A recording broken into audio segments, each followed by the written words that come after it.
Mets are in the midst of a really good run. 7-2 on this trip and a season high 25 games over 500. Tonight it's all about the Zimmermans. Ryan returns to the lineup for the first time in nearly 2 months. And Jordan looks to stay perfect since the beginning of August. Full coverage from A to Z as the Nats try and keep the line moving in Miami.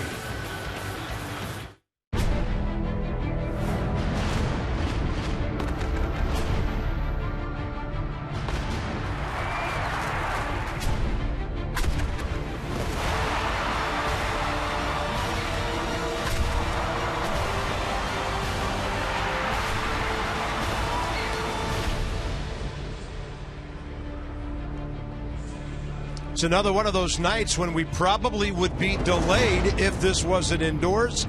Game 3, the Nats could win the series tonight. They've had plenty of support here in South Florida for the last couple of ball games. They lead the season series 8-5, and there's a familiar name, a record-setting name for this ball club back in the lineup tonight.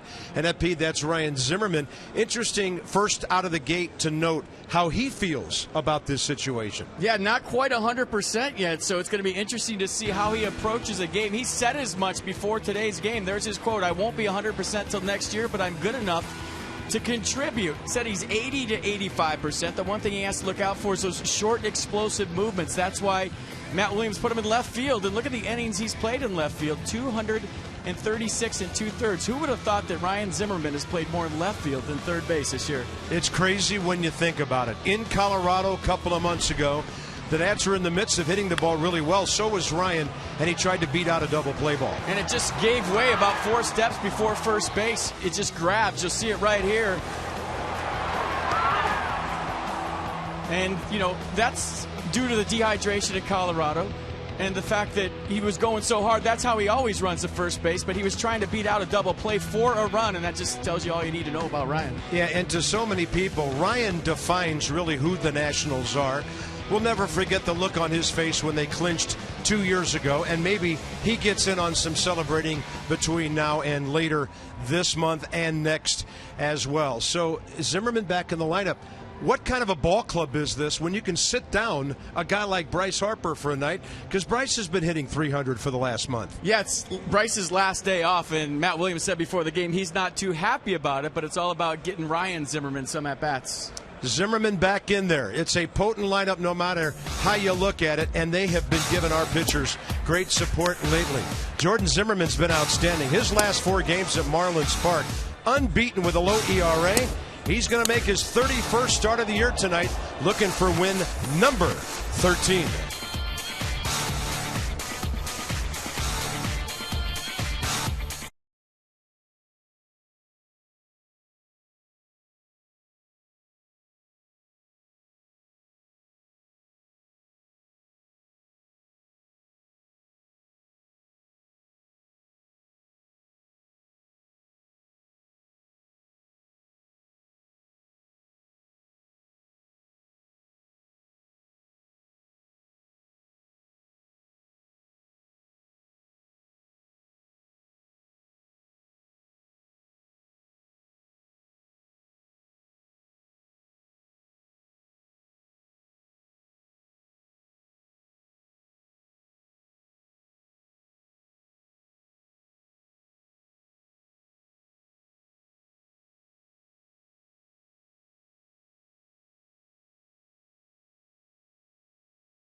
That mom and her little guy rooting for the Nats tonight, trying to make it 3 in a row here. The Nationals are 5-3 on the season at Marlins Park, and they've won 8 of 13 in the season series. Still 6 more games between these two ball clubs. Jordan Zimmermann has simply been amazing. Last 9 times out, not a decision every time, but 6-0 in FP, giving up virtually nothing. Yeah, best swing and miss percentage of his career, 22% of the time. Hitters are missing a Jordan Zimmermann pitch, and that's because watching him evolve this year as a pitcher, he's learned how to throw balls. He was a guy that threw nothing but strikes. Now he expands the strike zone and gets some swings and misses, the best of his career. So Jordan Zimmermann, the Nats have won 21 of 30 when he starts, and in those 30 starts, he's gone 6 innings or more 22 times, 7 or more 10 times. I'm having a hard time believing Jared Kozart did not fit into the Houston Astros plans. He's still a young guy at 24, came over here in exchange for some minor leaguers. He's been good for the Fish. Yeah, Nats faced him on April 29th. He got the no decision. He went 6 innings, gave up 5 hits and 2 runs. That was when he was with the Astros. Denard Span in this series, he went hitless Thursday night, but he took a hit, maybe some runs away from the Marlins on a great play and a ball hit by Jeff Baker. Well, he got his hits last night. Span went 2 for 5, a triple, an RBI single, and that ribby was the difference in the game.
On Masson, brought to you by PNC Bank, for the achiever in you, and by New York Life and the agent of the game.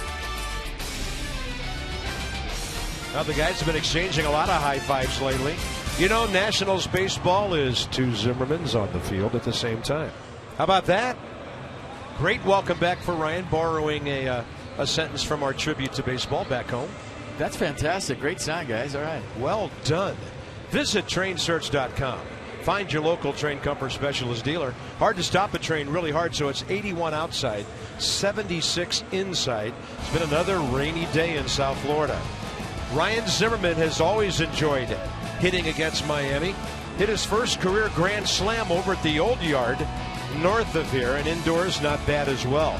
Ryan, over a couple of weeks before he got hurt, was hitting .387.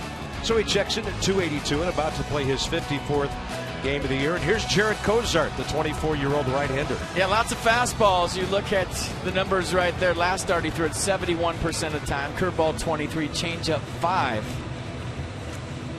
And his percentage of fastballs are 5th highest among major league starters. So he's going to challenge it. He has natural cut to the fastball.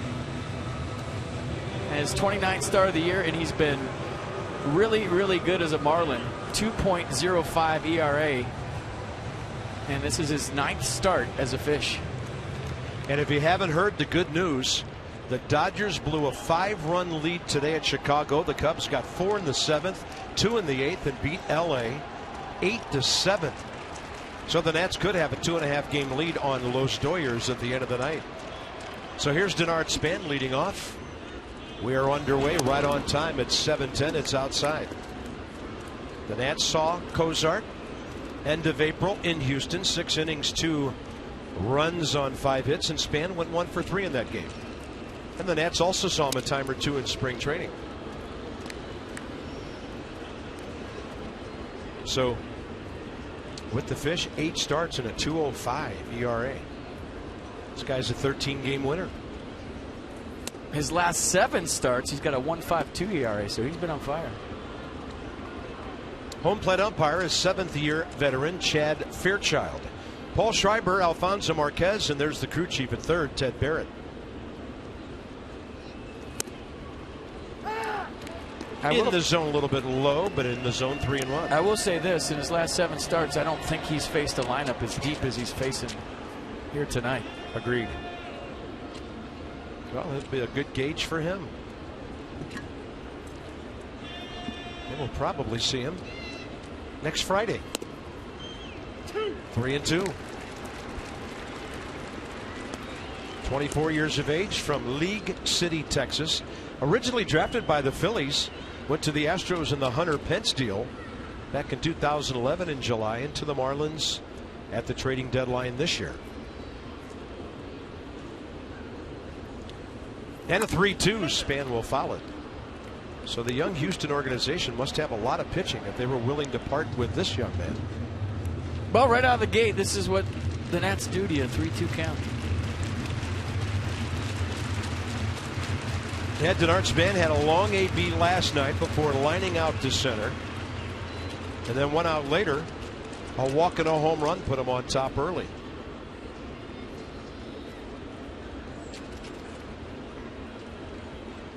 Span on 3-2, and it's up the middle. Third hit of the series. He's now 3 for 11. One of the books going for his 57th multi-hit game now. And there goes the no-hitter. That is hit number 178. Well, if he turns it on, he'd get to 200. Especially at the rate he's dropping 2 3-hit games. Not impossible. Yeah. Well, the Giants play later tonight at San Diego, and now Denard's tied with Hunter Pence atop the league with 178 hits. Here's a guy with 169. Anthony Rendon, 2 for 8 in the series.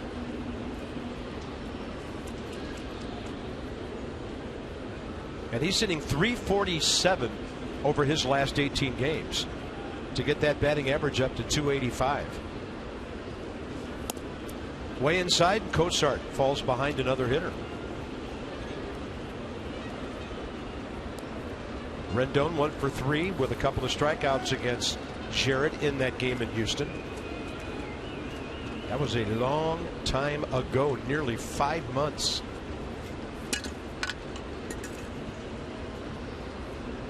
So the Nats took Anthony Rendon 6 overall in 2011. I was talking to Mike Rizzo before the game.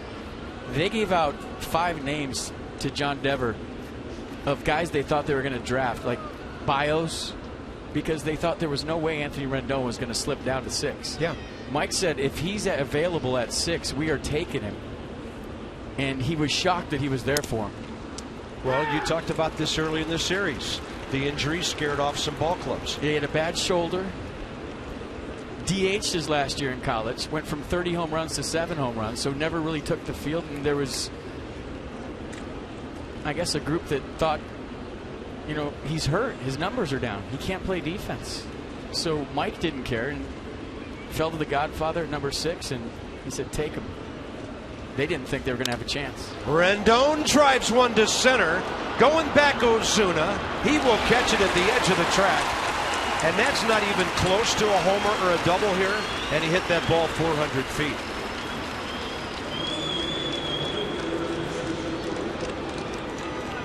But just not right to hit a ball 400 plus feet and it not be at least a double.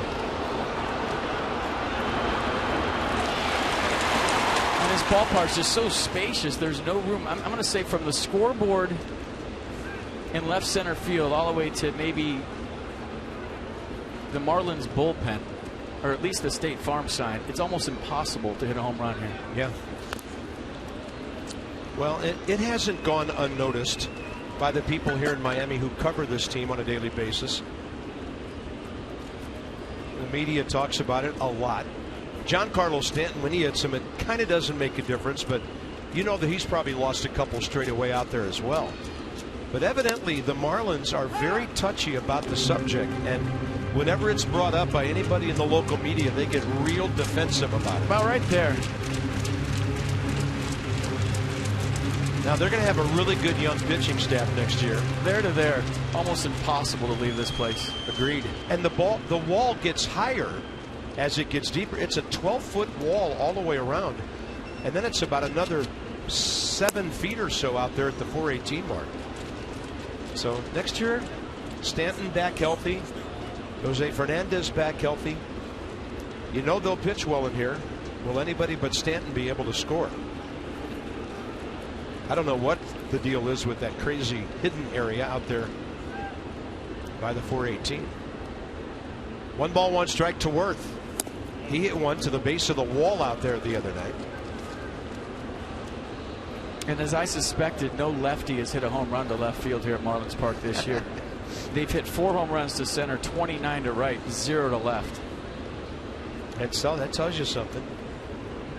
And by the way, the home run that Justin Bour hit here last night was the 2nd longest in this ballpark by a Marlins left-handed batter. Logan Morrison hit one a little further a year or 2 ago, and that's 3-1. A couple of Nats have gone upper deck. Bryce Harper a couple years ago, and Adam LaRoche in the first game of this series. Had a chance to chat with young Mr. Bour this afternoon, and he's very proud of all the great amateur talent that's coming out of Northern Virginia in the baseball ranks. Did he put you to sleep? Because he bored me? Yeah. No. I found him quite engaging, actually. 3-1 and Worth to center. Off the end of the bat. It is dropping, and it's in front of Ozuna. And then Span has to hustle from no man's land into second base. So the Nats have 2 aboard. Yeah, that one fooled Ozuna. Kind of froze on it. Maybe he took a step back. We'll take a look at it together.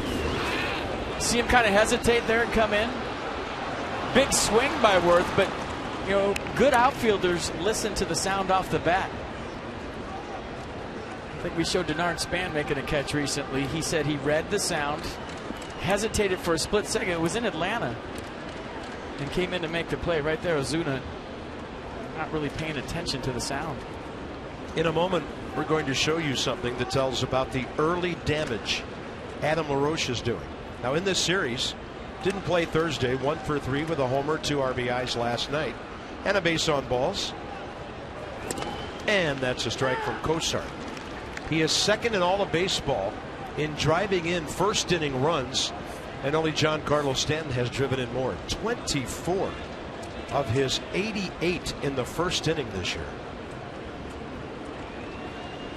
So they say about pitchers, get them early. If pitchers can get LaRoche early, they've got a chance to win. Yeah, I'd like to sit here and tell you I know why. I don't. That's just an awesome stat, but you really can't explain it from a baseball standpoint. Well, I think you have to give a little credit to the guys in front of him too. You know, forcing pitchers off the stretch early. Worth a great on base percentage. He just added to his 387. And so when some of these starters are facing LaRoche first time around, they're already under some pressure. 0-2. Jeff Mathis moving outside, and that just missed.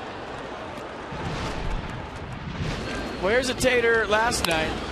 First inning. Made it 2-0. 3-2 fastball right down the middle, upper deck. Ramos to Franzen. Franzen never afraid to shoot.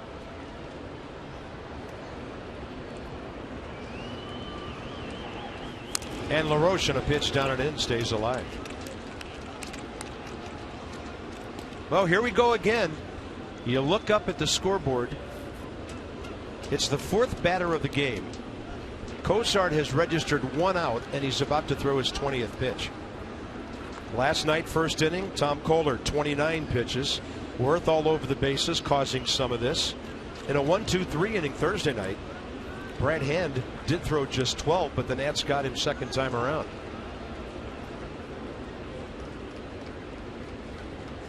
And LaRoche pulls a double play ball to Solano. Turned by Echeverria, and the Nationals are gone in the top of the first inning. Now it's time for Jordan Zimmermann, who's been great on the road, to go to work.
Left field, part of the Nats defense. It'll be Zimmermann next to Span and behind Desmond. Number 11 is back. Here's the Nats as the Nats set up defensively. Here's the Marlins lineup, 6th in the league in hitting, 7th in runs, and 9th in home runs. Christian Yelich in this series, he's 1 for 8, but he's 7th in the league in runs. He's 6th hitting with runners in scoring position. And he might be a tough matchup for Jordan Zimmermann, 5 for 11. Against one of the Nats' aces. Last start at Citi Field, fastball was 81% of the time, so he really leaned on it against the Mets. Soft speed 20%. Didn't throw one changeup. 31st start of the year for Jordan. Look at the numbers: 12-5, 2.83 ERA. And like I said in the open, it is the best swing and miss percentage of his career at 22%, and that's because he's learned how to throw balls. Sounds funny, but it's true. Yep. Great record at Marlins Park. 5 starts here, 3-1, 2.83 ERA. And on the road this year, Jordan's ERA of 2.84, 7th best of National League starters. Counts 1-2 to Christian Yelich, who in this series has been retired 5 times in a row since his double on Thursday night. He's been going the other way. I'm just thinking maybe the ball will find Ryan Zimmermann early here, with Yelich approaching like he has been this series. He probably wants an early touch, get in the flow, and get that out of the way.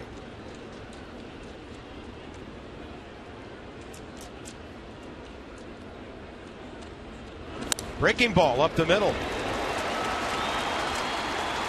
Christian Yelich adds to his 289 batting average. So the defense for the Nats, a little different look tonight. Zimmermann, Spanworth, your outfield, Desmond Rendon, Cabrera, LaRoche, Wilson, Ramos behind the plate. And if you missed it in the beginning, check out the innings that Ryan Zimmermann has played in left field. More than third base. That is really something. Who would have ever thought? Well, I like the fact that he's playing left field. It's these quick bursts that he has to look out for. And if he's playing third base, it's first step quickness on a ground ball. If you're playing first base, first step quickness. You got to stretch for the ball. I mean, he said he's 80 to 85%. But you just have to be careful. And it's easy to say. It's so hard to do. 91 right in there to Donovan Solano. Jonathan's kid brother started Thursday night in the number 2 spot. Went 0 for 4. Gio a beauty that night. Pfister fantastic last night. Zimmerman and Strasburg now games 3 and 4. That's up and in.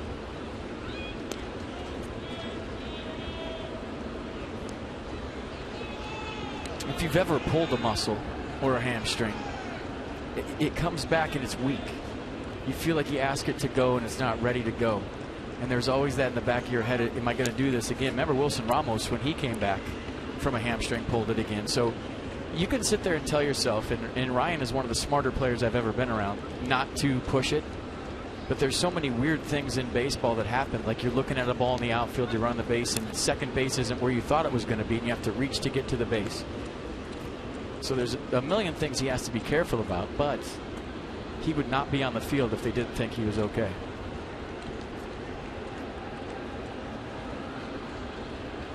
One to Solano. He's a contact guy. That's 87. Jordan taking a little bit off, and he got a strike up in the zone.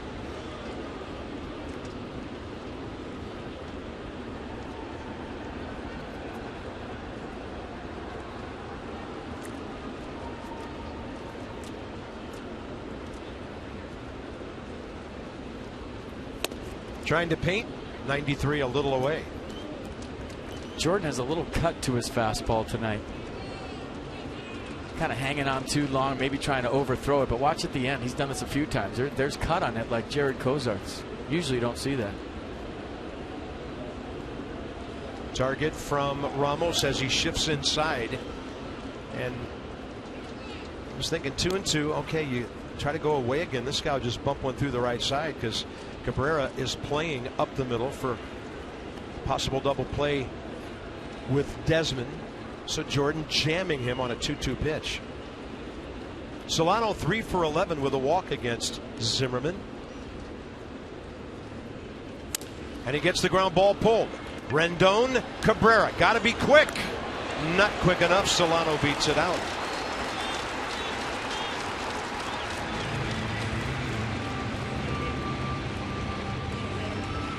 Tell you what, Cabrera hangs around the base as tough as anybody I've seen in the pivot. He is not afraid of contact. That's a guy that played shortstop the majority of his career. And talk about getting rid of it quick with something on it. That was impressive. Christian Yelich could have really got him if he wanted to. Next up is Casey McGee.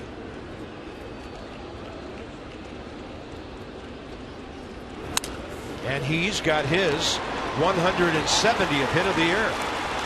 One more than Rendon with a little flare to right field. And as you've mentioned in the series, he's made his living this year doing that. Oh, remember Jordan's last start at Citi Field? He got the 3-0 win, gave up 6 hits, but he was in and out of trouble the whole game against the Mets. He found ways to wiggle out of big situations a number of times.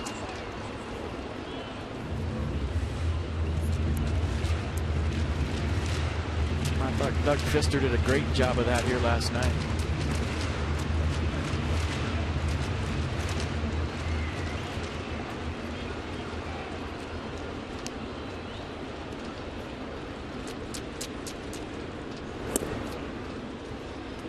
And now their dangerous RBI guy, Marcell Ozuna, who's driven in 85.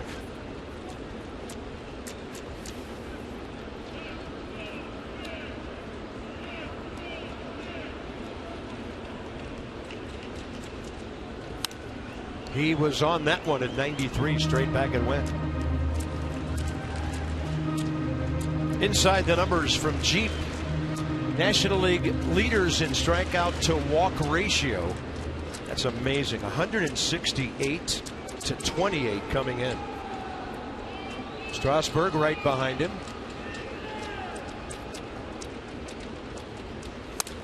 And a ball driven the other way.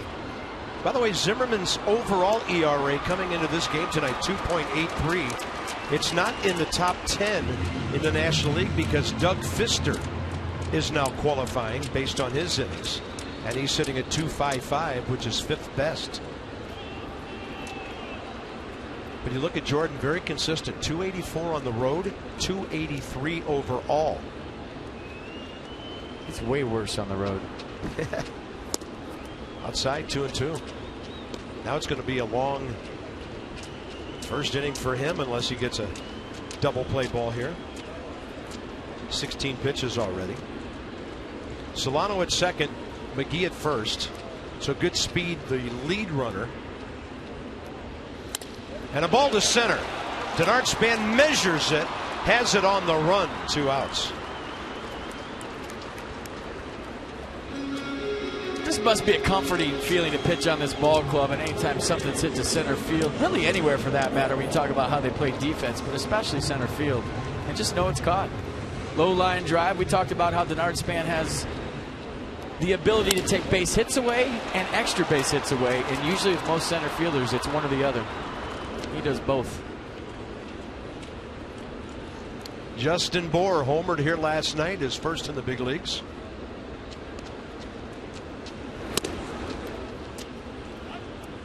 He had 18 home runs at AAA this year with 72 RBIs before being a September call-up. So Ramos to Zimmerman, Desmond comes in to lend an ear.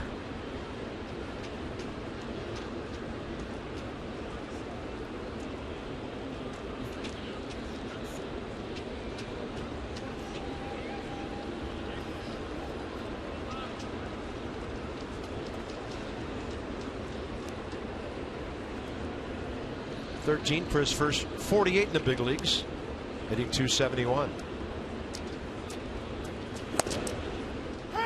In the zone, downstairs 1-1. Yeah, Bour, a very good high fastball hitter. Even though his hands are down, he can still really get on top of the ball, as we saw last night. Usually when a guy carries his hands as low as Bour does, it's tough to get on top of a pitch, but he's really good at it. You like that one right there. Reminds me a lot of Anthony Rizzo from the Cubs. Said it last night. Check it out. Split screen. Rizzo on the left. And Justin Bour on the right. Very similar. Hands low. Same approach. Guy on the left has 31 homers. Guy on the right could do that someday if he gets the ABs. And the 1-2 pitch is outside.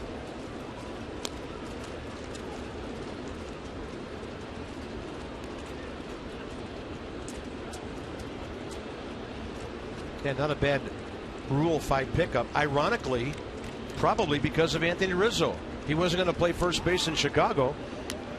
And the Dolphins, the Marlins, now that would be something. He could probably play linebacker. The Marlins got him as a Rule 5 guy from Chicago last year once Anthony Rizzo had established himself. So your comparison right on in a couple of ways. 2-2. He jacks one to right. Worth has to play it on a hop. Solano coming around. The Marlins lead 1-0 on 3 first-inning singles. And now in this series, Justin Bour has driven in 3 of his 9 major league runs. Well, tough play for Jason Worth. Low line drive right at him. He kind of got caught in no man's land. Do I keep going and try to make a play and it's 2 runs? But watch the low liner. He had to play it on a hop. Good swing by Bour once again. Ball just kind of makes a different sound off his bat in batting practice. And I don't think Cabrera had any chance of throwing out Solano, even if he handles that exchange. Here's Reed Johnson. This guy's a tough out. Had a base hit and an RBI Thursday night.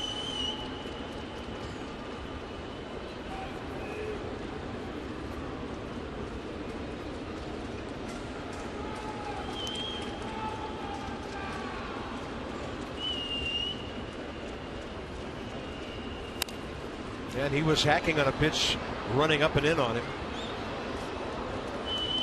Interesting in this inning. Yelich had a base hit up the middle.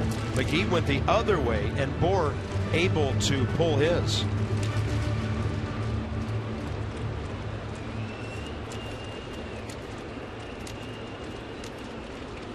Reed Johnson 4 for 7 career against Zimmerman with the run batted in.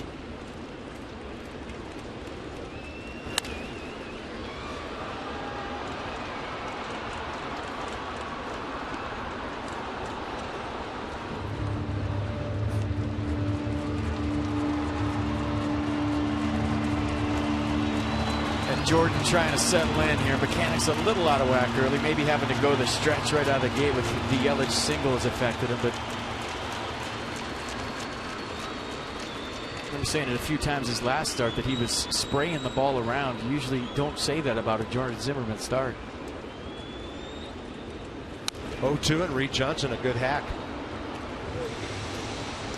Just a little bit quick and a little bit spinning out of there, but watch where Ramos is set up. He wants this down in, right? Watch where the pitch is. All the way across the other side. So he's fighting it. But he usually figures it out.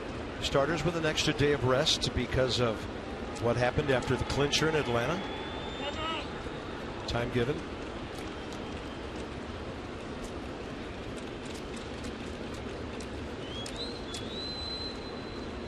Reed Johnson, 37 years of age, in some ways reminds me of Kevin Franzen. Tough out, contact guy, can play all over. And he hacks one up the middle, and Zimmerman cuts it off. So a long first for Jordan. He keeps the damage to 1 run. Speaking of Zimmerman's, in a moment, Ryan makes his return to the batter's box right behind Ian Desmond.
University of Maryland, University College.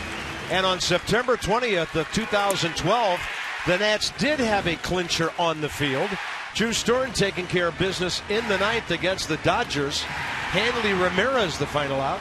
And that's the night they clinched a spot in the playoffs before they would eventually clinch the division. So that night it was in their own hands, and their closer took care of business. Little toast in the clubhouse after to acknowledge the fact that they were in the playoffs. What, first time since 1933? How about this one? A win tonight, give the Nats 90. That'd be the second time in 3 years they've had 90 wins. The only other team in DC history was the 1933 team that went 99-53. So it'd be the third time ever in the history of baseball in our nation's capital for a 90-win season. How about that? Yeah, that means back in the 20s they won a World Series without winning 90. I think I saw that guy in a celebration a couple of days ago. Boy, it doesn't take long.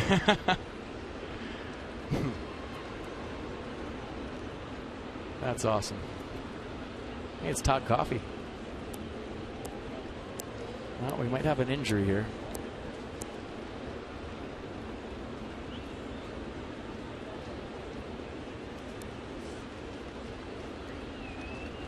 Ball tipped by Desmond a moment ago.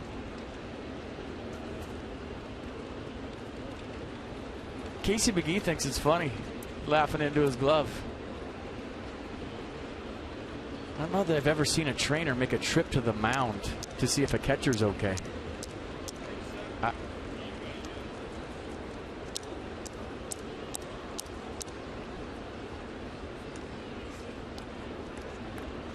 Just giving him an extra few seconds. Yeah, Jeff Mathis getting the start tonight. Desmond, Zimmerman, Ramos in the top of the second. And Desmond will lift one out to center. This ball's going to go a long way. It is still going, and Ozuna up against the wall, and that's about 405 feet away.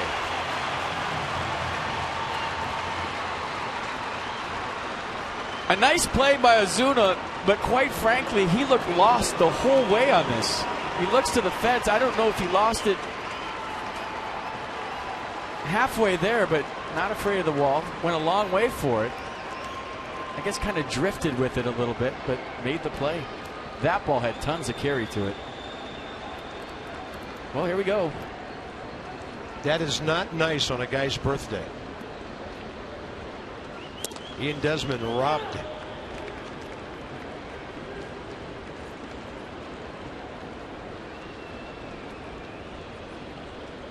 .29 today. Here's Ryan Zimmerman. Oh yeah, steps out of the car, takes a little trip down I-95 and just gets a base hit. Come on. It's not that easy. You miss that much time, you walk into the box, and you do this. First at bat back, not a problem. Low line drive to right field, and there's the swing you missed for so long this year. It's so good to see him back. He can hit.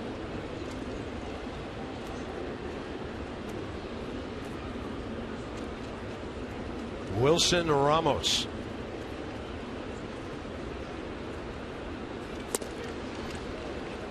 Let's see what, there's certain guys, and we talk about this with Ryan all the time, that just wake up and they hit. Whether it's the first day of spring training where it takes certain hitters a month to get their swing right. First day he can hit. And all that time on the disabled list, walks up there, knock. It's not that easy. Up the middle, and that's going to get through. Wilson Ramos with a base hit. Ryan Zimmerman into second. Well, the Nats have made good contact here in the second with Desmond, Zimmerman, and Ramos against Jarred Cosart, who faces Asdrubal Cabrera. Well, I'll tell you what, Ryan said he was 80 to 85%, and I watched him run to second base right there, and that's exactly what he is. He's just taking it easy, cruising. I don't think there's going to be any sprinting involved in his trip around the bases, or maybe even in left field. That was very telling right there, how he went to second.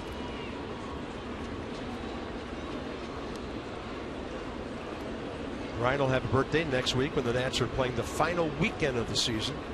I'm not sure I'm not going to know how to act when that guy turns 30. And here's Cabrera. Curveball. And Chad Fairchild rules it either high or outside. So Cabrera ahead in this series. He's 2 for 8 with an RBI. And he's thinking right now, I have to hit one in the gap to score everybody. Because I don't think Bob Henley's going to test Ryan Zimmerman here in a single.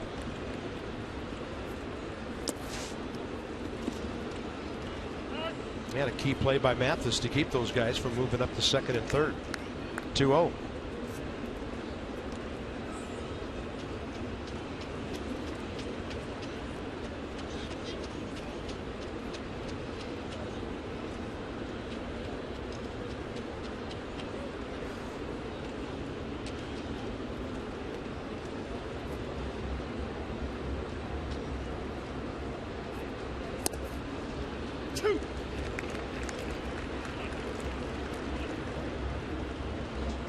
Double play ball got Cosart out of the first inning, and the Nats have him in hot water again. 4 hits already.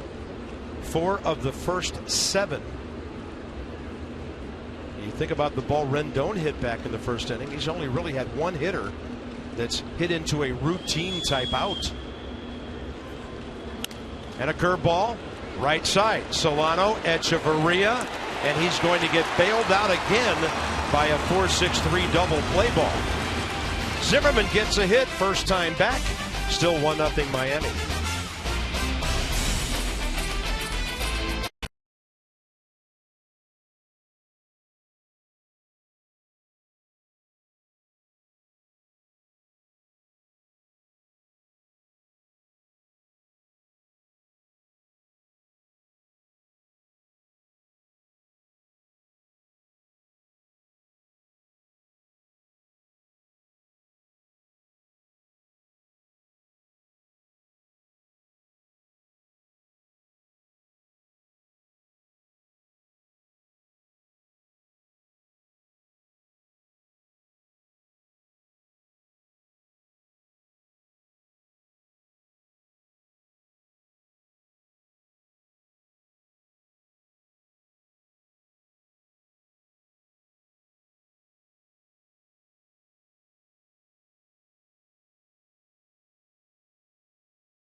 Let's show you what a good athlete he is and how he adapted. This is at AT&T Park against the Giants. One of his first real tests on a tough play, he passed with flying colors. And then you remember the 16-inning affair in Milwaukee. I believe that was the last out of the game. That was a time to go home, boys. We've been here long enough. Getting some love from Jason Worth and Nard Span. They appreciate the fact that a guy that's the face of the franchise said, Skip, put me wherever. I'll play wherever, as long as it helps this ball club. Batting 1,000 since he's back. Echeverria, Mathis, and Cozart, bottom of the second for the Marlins. And all the talk about where he fits, who cares? He's here. And he's back, and that's all that matters. Jordan Zimmerman spears his second consecutive comebacker. The Color Run Kaleidoscope Tour is coming to Nationals Park on Saturday, November 1st. 5K run around the Nationals Park will also take you inside on the warning track. And then they'll throw all kinds of colors at you. You wear white, and you end up looking like a rainbow when you're done. Or whatever's out in left center field here at Marlins Park, you'll look just like that when you're done with the run. There it is. That's what you'll look like. Nothing to scare you like that. Our friend Tony Cancelosi informs us that they had more than 1,000 people running today at the Columbia Lighthouse for the Blind run that wrapped up at Nationals Park. So thank all of you who might have heard us talk about it last night. Some late entries and over 1,000 running the streets of D.C. and wrapping it up at the yard today. Congratulations and thank you very much. 2-0 to Mathis. The catcher is hitting 2-0-4. And Zimmerman gets a strike after falling behind 2-0.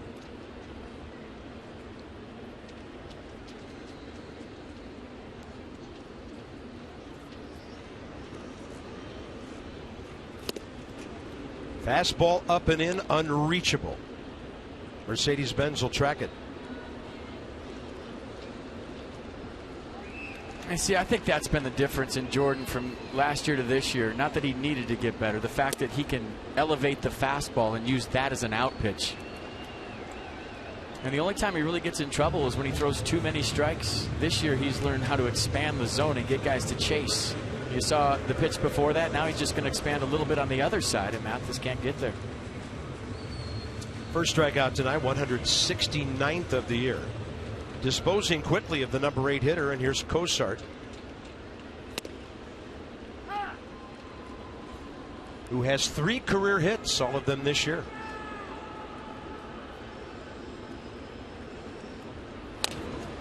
And a defensive swing. LaRoche hopes it stays fair, and he's right at the bag. So after 26 pitches first inning, Jordan about as quickly as you can get the next 3.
And one of Jordan's finest moments on the road happened right here last year.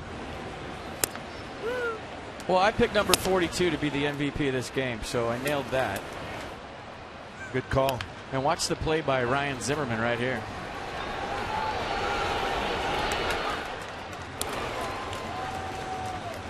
Jordan Zimmerman, second in the league with 4 complete games last year. He was second in the league in pitches per inning, averaging 14.5 on his way to 19 victories. Not bad with the stick. 8 hits this year, an RBI, and a 167 career batter.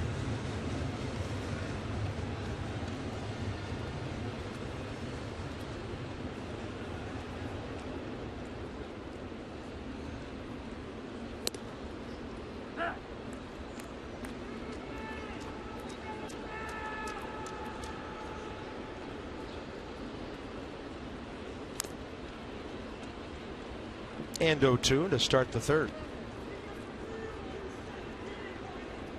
Well, this part can't hold Ryan either, or Jordan. Yeah. This is where he had, it's been so long since both Zimmerman's been in there.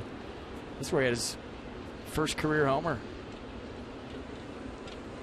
Yeah, over that 12-foot fence, just to the left of the 386 out in left field.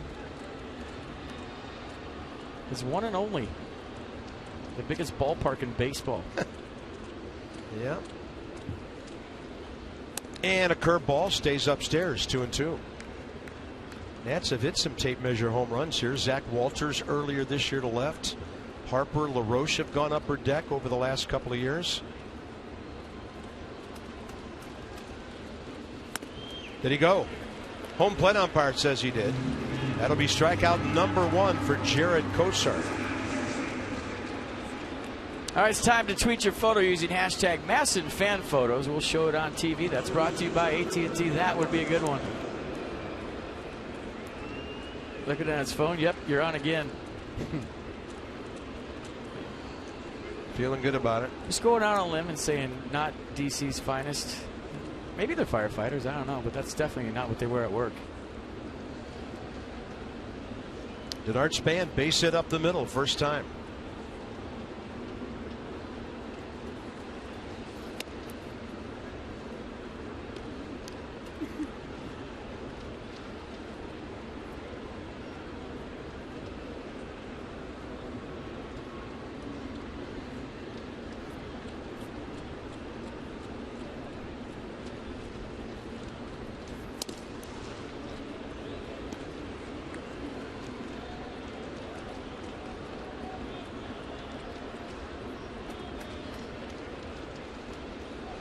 So his batting average sitting just under 300 now.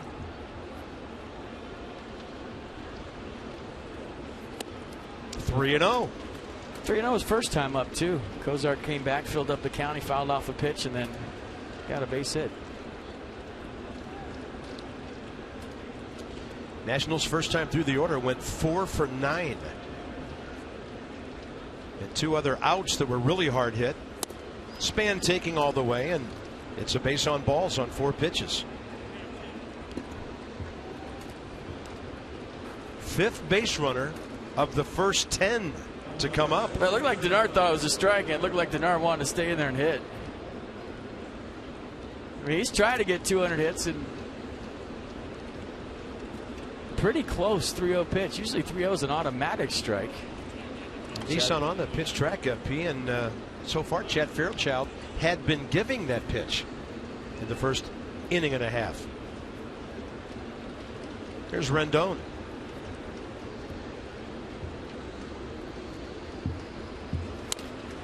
Back to the pitcher. Somebody hollered 2.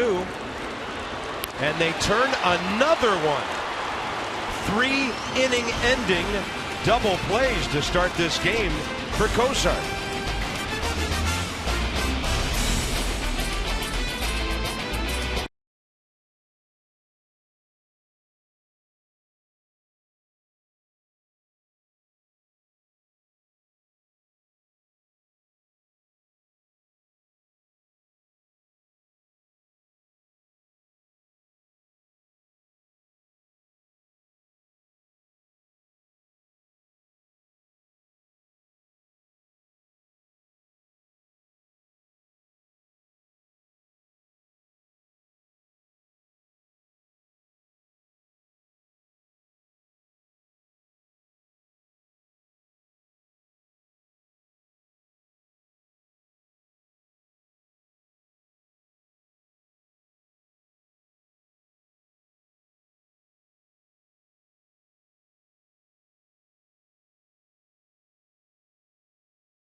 Long a baseball season is and how much of a grind it can be on the players. And now that we're at game 154 on the regular season schedule for the Nationals, I checked in with a couple everyday players just to see how their bodies feel at this point in the season after so much wear and tear. Jason Worth said that he just feels tired at this point, that the mornings are slower and you just feel worn down when you wake up. But he says that once he gets out on the field, all that goes away and he feels normal. Denard Span said he thinks all players are running on fumes this time of year, that it's truly a grind from here on out. He said most players probably feel banged up and sore, but they can try and counter that by doing certain exercises or by backing off on some of their weightlifting in order to conserve energy for the games. Matt Williams said that when he was a player, he actually found that days off this time of year aren't even that great because the aches and pains set in during the downtime. But we all know this is part of baseball, and Williams said you can overcome all that stuff based on your mental edge and your desire to win. That's not going to be a problem for this ball club, those two things. Kristen Yelich to Asdrubal Cabrera and Dan, bringing us our AFCEA sideline report from AFCEA, the Association for Global Security Professionals. Days off late in the season are more of a mental break than a physical break, because once you're banged up this much at the end, one day off is not going to help, but it allows you just to decompress and shut down mentally. And when you get to October 3rd, though, there's a huge shot of adrenaline, and whatever's hurting, you don't feel anymore. A lot of guys go to lighter bats. Say you use a 32-ounce bat, you go to a 31-ounce bat the last month of the season. Little adjustments you make. Less cage work, less ground balls. Try to conserve your energy for the game. Jordan Zimmerman now getting outs, and quickly. So suddenly 6 in a row, and 5 of them on the ground. Desmond takes care of that. So we arrive at the 8 o'clock hour, Marlins Park in Miami. It's the 3rd game of a 4-game series. The Nats going for a series win tonight. And a Justin Bour RBI single has Miami on top. Ryan Zimmerman back in left field, and oh yeah, he's already 1 for 1. He'll bat in the 4th if anybody gets on. Casey McGee now. Base hit the other way. He'll try to extend this inning. And Zimmerman is working like the express in more ways than one suddenly. Yeah, got back to the dugout after the first. He's figured things out, slowed everything down. Staying back nice. Yeah, funny. You slow things down and then the outs come a lot quicker. Easy fly ball, Jason Worth, and right on to the 4th inning. 7 straight for Zimmerman.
Third RBI of the series. Ryan Zimmerman, in shocking news, singled his first time up. But the double plays have killed the Nats so far early in this one. Adam LaRoche with a little 4-6-3 job to end the first. As Dribble Cabrera, a 4-6-3 job to end the second. And then how about a 1-4-3 job to end the third?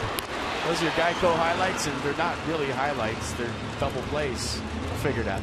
Long way to go. Yeah, 5 guys on base. That's the good part of it. You feel like the Nats are on the verge here. Worth, LaRoche, Desmond. 3-4-5, top of the 4th. Those double play balls have saved Jarred Cozart's pitch count. 41 pitches through 3.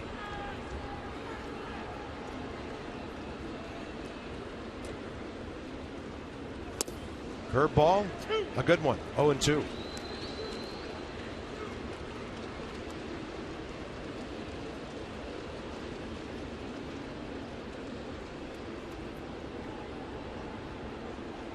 That's a pretty healthy average on an 0-2 count.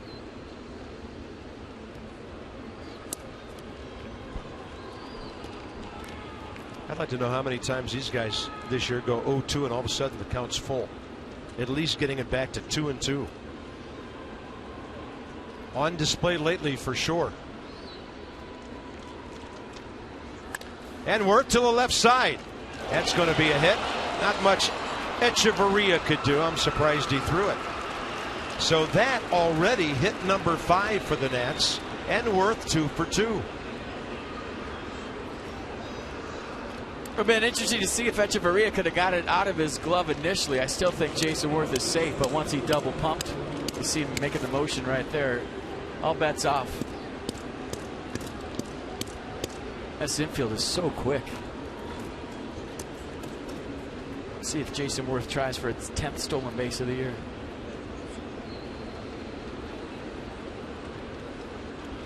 Adam LaRoche pulled the ball first time. That first double play ball. He made an offer and did not swing, according to Ted Barrett.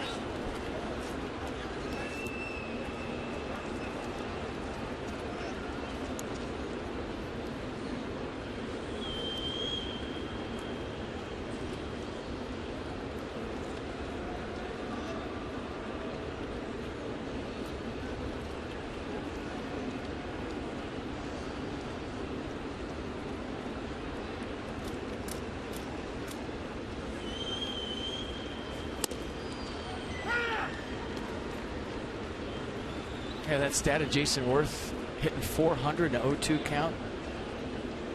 All of baseball's hitting 151 in an 0-2 count. It's pretty impressive. Key to him, falling behind. Just a good hitter. He might have a chance. It's a good fastball by Cosart, 94. And the count 1-2. Well, he'll backdoor that cutter to lefties. Usually when you think of a cutter, most guys that have that will start it on the middle and try to run it on your hands. Cosart will start it off the plate away and try to nip that outside corner. That's what he did last two. Those were tough to get to.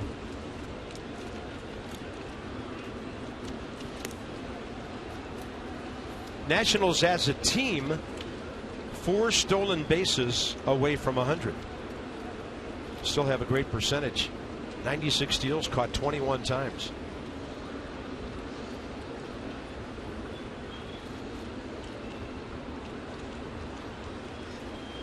Off speed.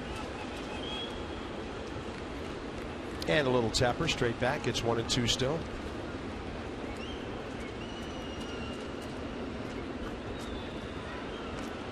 I told you that he's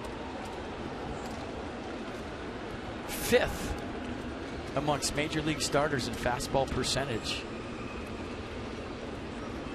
He is throwing a lot of them here tonight.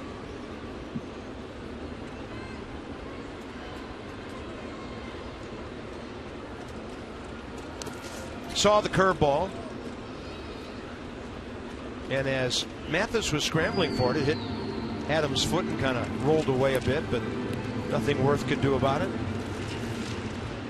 Mathis' chest protector looks like a bulletproof vest. I mean, he looks like he'd be in the Secret Service. I don't see too many like that.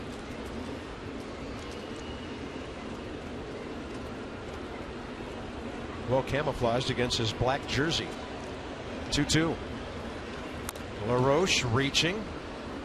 Cosart's made some pretty good pitches to the Nats cleanup man so far.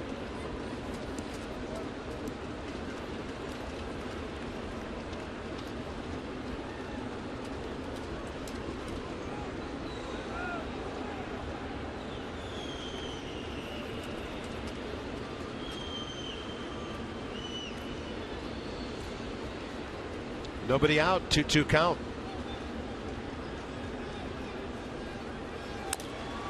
High chopper, and then on the run, the first baseman and the pitcher, and Bohr plays it pretty well to Cosart.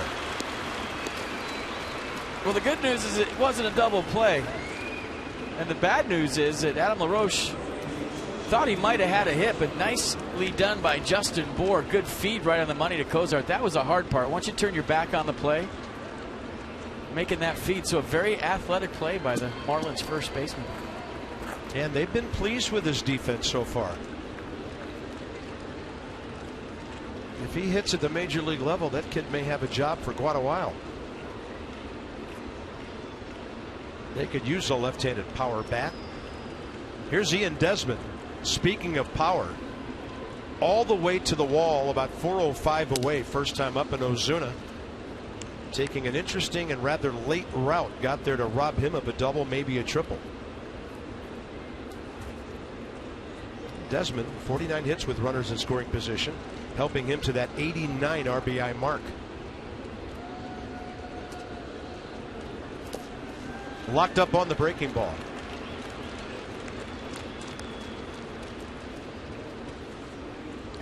Nats beat writer Mark Zuckerman tweeted a picture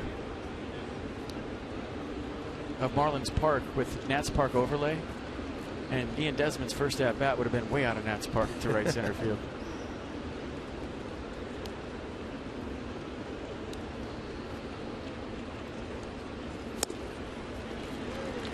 94 away, 1-2. Tell you what, that cutter is taken off. We talked about the natural cut on this Jared Kozar fastball. Watch this thing take off. This is a fastball, folks. Watch the end of this. Wow. Might as well be a 94-mile-an-hour slider. Rivera-like cut with a lot of velocity.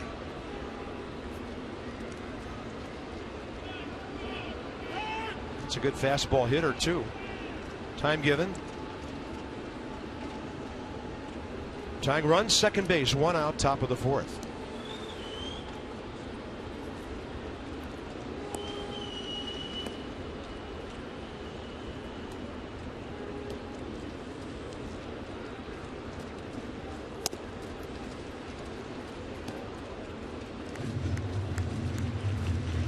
Pretty cool when he got such an RBI race on one ball club.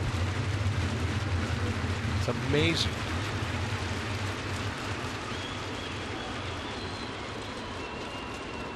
Balance like we've never seen before in a Washington lineup. That's way outside. That was a changeup at 87.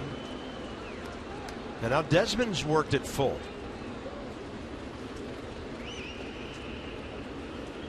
So we talked about the 3-2 swing percent in Major League Baseball. Oh, it's almost 74% of the time. I feel like it's even higher with Ian. He likes to swing 3-2.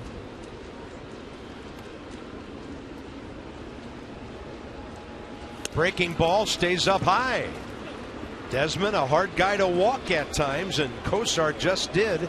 That's his second pass of the night. And now a big spot for Ryan Zimmerman. Good at bats. Yeah, and Ryan didn't wait around first time up. Early in the count, base hit cleanly, right field. He's driven in 36 runs this year in 53 games, and at the time he got hurt, he was on fire in July. They'd driven in 16 runs, 1 per game.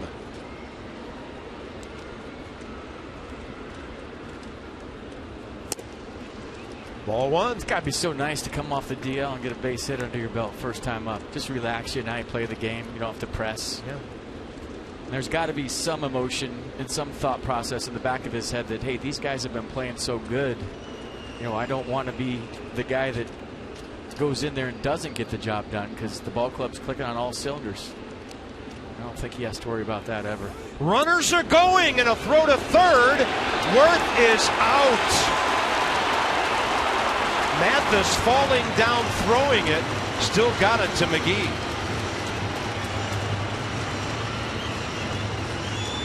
First time Jason Worth's been thrown out stealing all year long. It looked like he got a good jump, but really didn't trust it. And like you said, Carp, good call. Mathis kind of tripping over himself right here. Almost a pitch out.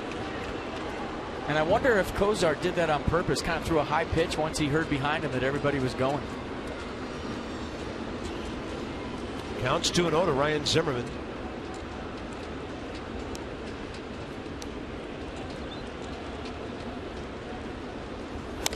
That's right off the end of the bat. And the Marlins know they got plenty of time here. Frustrating night for the Nats. 3 double play balls, a caught stealing at third. Still on the verge of scoring.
2015 Nats Plus memberships will offer experiences, rewards, and access. By purchasing a full or half-season plan now, members can also secure tickets for the postseason. Visit nationals.com/2015 for more information. They're going to the postseason.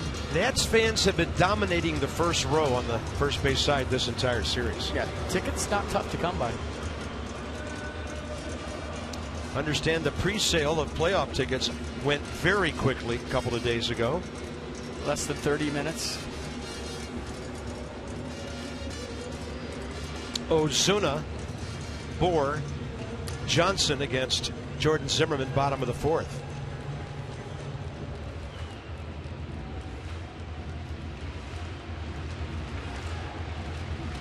Ozuna lined out with 2 on, 1 out in the first before Bohr drove in the run with a base hit.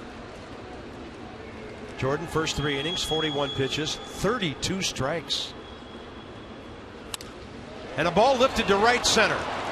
Long way for Span. He will get there again and again. The man is playing unbelievable center field this year. Well, I said the other night, I'll say it again, give him the gold glove. You know, in 2012, we thought Adam LaRoche was a gold glove first baseman. He ended up getting it. In 2014, Denard Span is a gold glove outfielder. There's absolutely no doubt about it. If he doesn't win one, you just didn't watch him play. The ball's in the park, he catches it. This one, one of the biggest parks, if not the biggest park in baseball. And sometimes as a center fielder, when you have that kind of range, you like big parks. You don't have to worry about running the balls. You just go, put your head down and go. Leads the league in putouts. That was fantastic. And you could tell by the expression on Ozuna's face, he was very impressed with a guy who just took probably 3 bags away from him.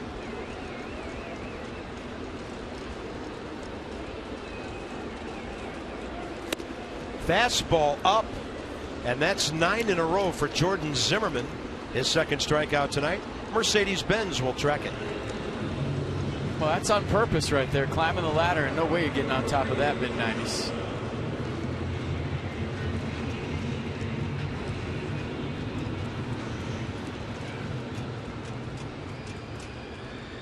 I wonder if Ian Desmond goes up to Denard and says, "Thanks, man. Ozuna took one away from me."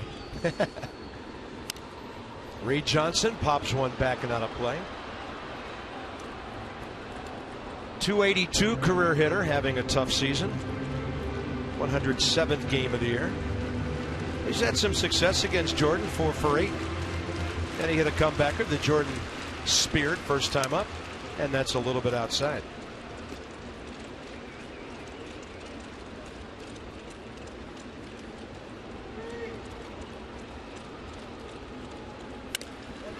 He gashes that ball to center.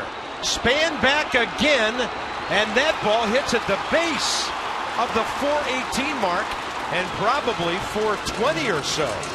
Now the ball gets away from 2 guys, and the runner goes to third, and now Reed Johnson's going to score. The Nationals make 2 errors on 1 play, and it's 2-0.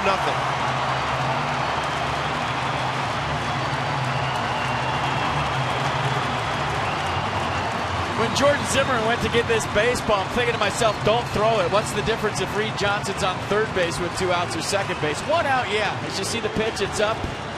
Supposed to be in, it was out over. Best thing about that is Denard didn't run into the fence. I'm glad he pulled up. But then right here, it gets squirrely. And it doesn't matter. It's just a competitor in you. You think you got an out. You're going to try to get it.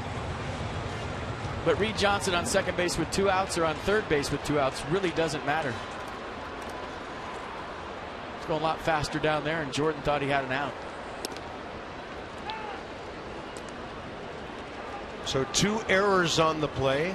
Some would call it a little league home run. That ball was hit a mile. And now reaching, hitting one off the end of the bat, Echeverria, and Cabrera takes it. So an unearned run stings in the 4th inning. And now it's the Marlins 2-0.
PNC Bank for the Achiever and You with our minor league report.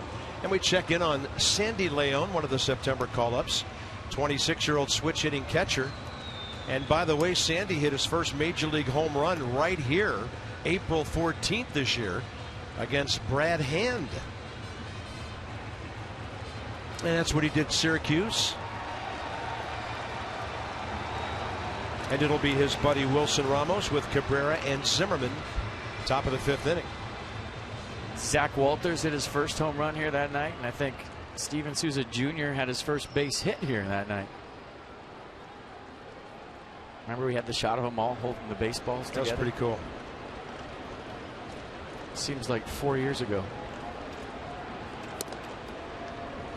Ramos base hit up the middle first time.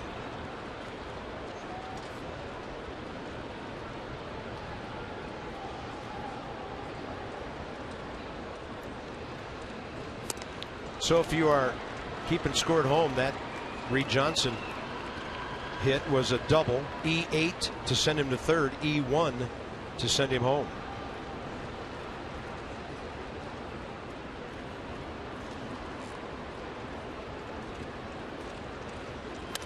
Ramos a bouncer and Solano there. Well, the way I look at that play is that should have been a home run anyways. He hit the tar out of that baseball. He did. That ball hit at the base just to the left of the 418, so probably 420 feet away. Crazy things happen in a yard like this. I think he's still catching his breath. Asdrubal Cabrera, double play ground ball first time.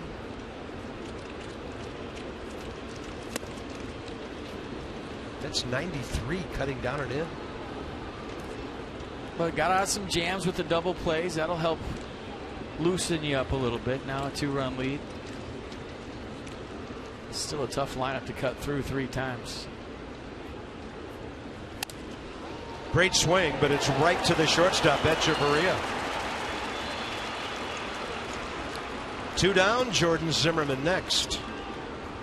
And just a reminder, as you enjoy a cold one on this Saturday night, look forward to Miller Time later in the game. That's brought to you by Miller Lights.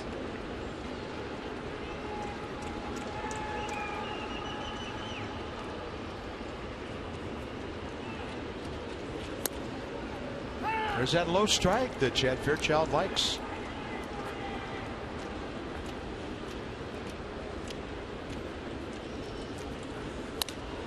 On a pitch up, pretty good hack by Jordan.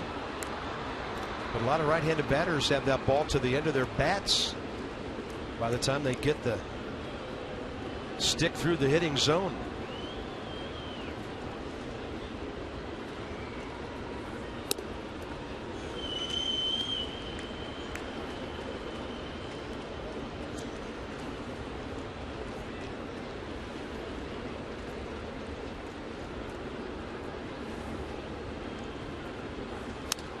He really took a rip at that.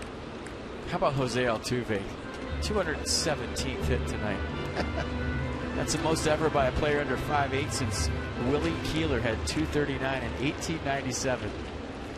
And I would vote for him as my American League MVP. I'm sorry. Jordan Zimmerman to the right side. Speared by Solano. And a very good play by the Miami second baseman to make that a 1-2-3, top of the 5th. That got the Nats pretty frustrated halfway through this one.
crew, caught Asdrubal Cabrera's son, Mayer.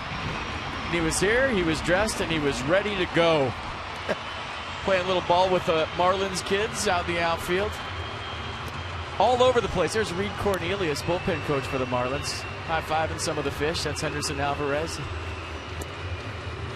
I mean, he was ready to go all over the place, playing catch for hours. And you remember he was worried if they let kids in the clubhouse when his dad got traded over here. So he's been at Nats Park. Now he's here at Marlins Park, and he loves baseball. And I'll tell you what, he's got some skills, boy. Watching him throw, he's got a cannon. Yeah, he was in tears when Daddy got traded. Didn't think he'd be able to do anything in D.C. And when he got to Nationals Park, they got him fully outfitted in a hurry. My son was in, I think, first grade before he realized that everybody's dad wasn't a baseball player. He would go up to kids and say, "Who does your dad play for, right? Who does your dad play for? What team is your dad on?" That's funny. And they're like, "My dad doesn't play." He doesn't? Because kids grow up around the ballpark and all their friends are baseball players, and they think that that's just the way it is. Everybody's dad's a baseball player, right? Very cool. Mathis hacking one right below us.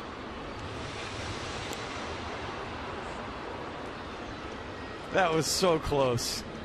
We only have so many. Well, we only have 2 games, really. We're not going to catch one at Nats Park. Yeah, it's here or nowhere.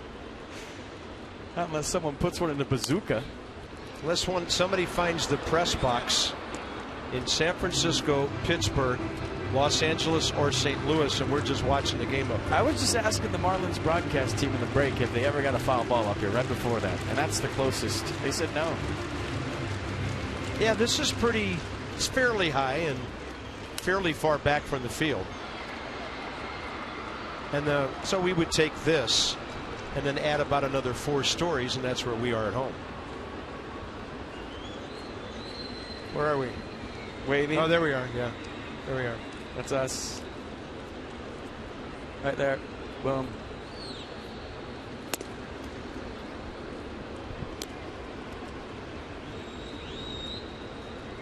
I'm standing because I'm waiting for another one. I'm ready. I'm like Mayor Cabrera. I'm ready. Well, Jeff Mathis helping out a lot of folks.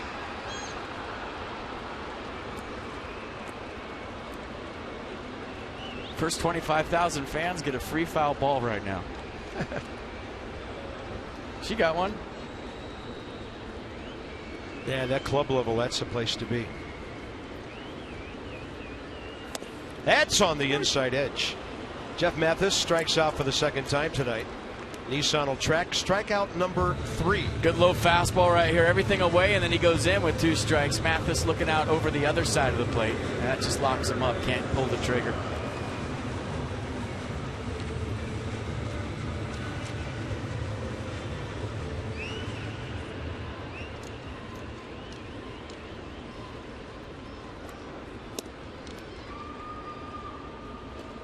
Cozart, ground ball to LaRoche, first time up.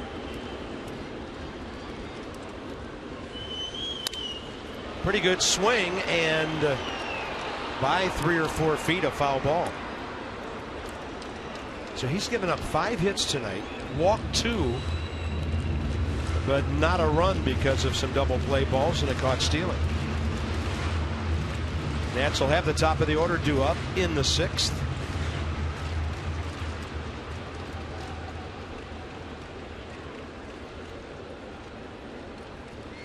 I mean, you really have to have special stuff to get through the Nats lineup 3 times. LaRoche, and it's off his glove. It's only the 2nd hit the Marlins have had since the 1st inning. Nice swing.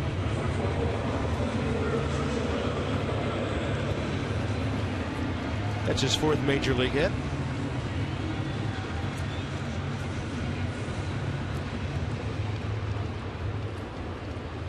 Kristen Yelich 1 for 2.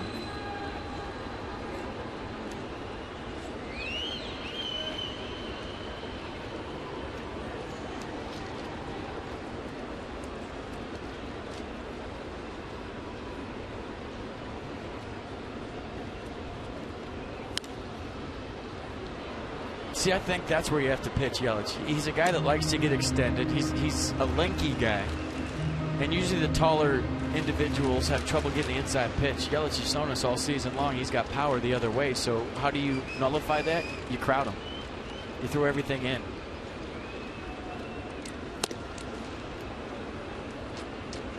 Not that he can't get to it if he's looking in there. It's just harder for a guy with longer arms to get to the inside pitch. And generally the best hitters throughout Major League Baseball are short arm guys. It makes for a shorter swing. Long arm guys are usually inconsistent. That's inside, 2-1.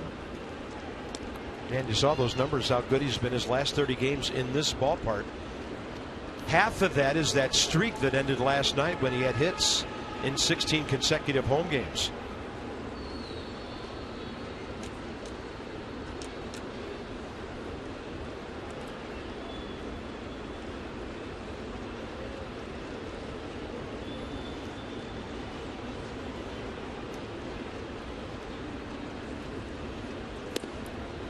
Curveball stays outside, 3-1.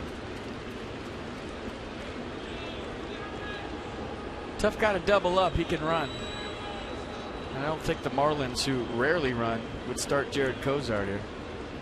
Yeah, they have the third lowest stolen base total in the league. And that ball to right. Worth will fight the lights and make a really tough play.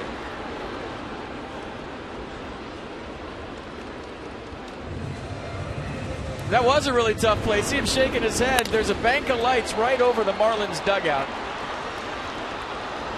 and the roof of the stadium, and you can tell Jason Worth, it went in the lights, came out of it, he didn't panic, and then wasn't real happy about having to negotiate the lights. There's a bank. There it is. Got right up in those. Yeah, there are 4 banks of lights, one on each side behind home plate, and then the outfield lights as well. And they're all kind of equal. A lot of ballparks will have smaller banks of lights behind home plate, and they'll get bigger as they go out. These are all pretty uniform, and they can be tough. There's a ball that's fouled out of play. Off the bat of Donovan Solano.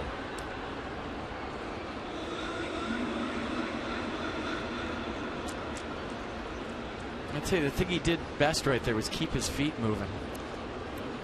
Younger outfielders have a tendency to panic when the ball goes in the lights and stop.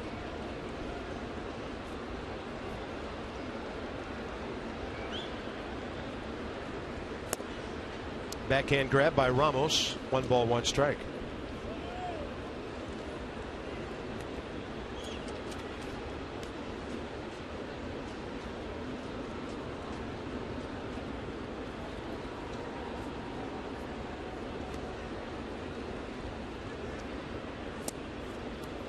Ball 2.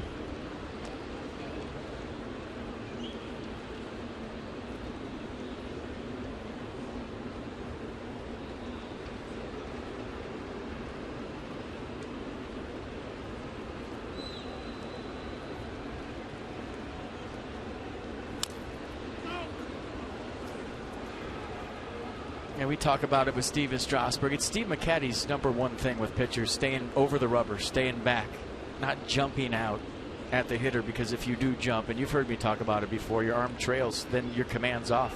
When you keep your head over the rubber and stay behind the baseball, you're able to get your release point out in front, and the arm's not trailing. And tonight so far, Jordan's been real quick, and that's why his fastball command isn't like it usually is. That's foul.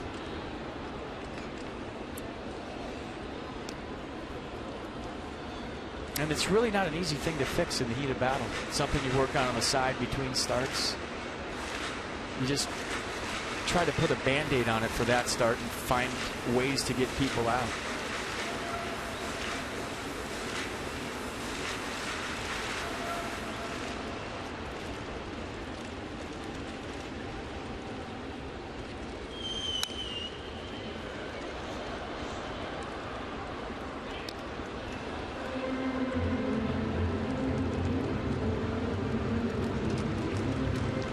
So Nissan will show us this AB as Donovan Solano hangs tough with 2 down.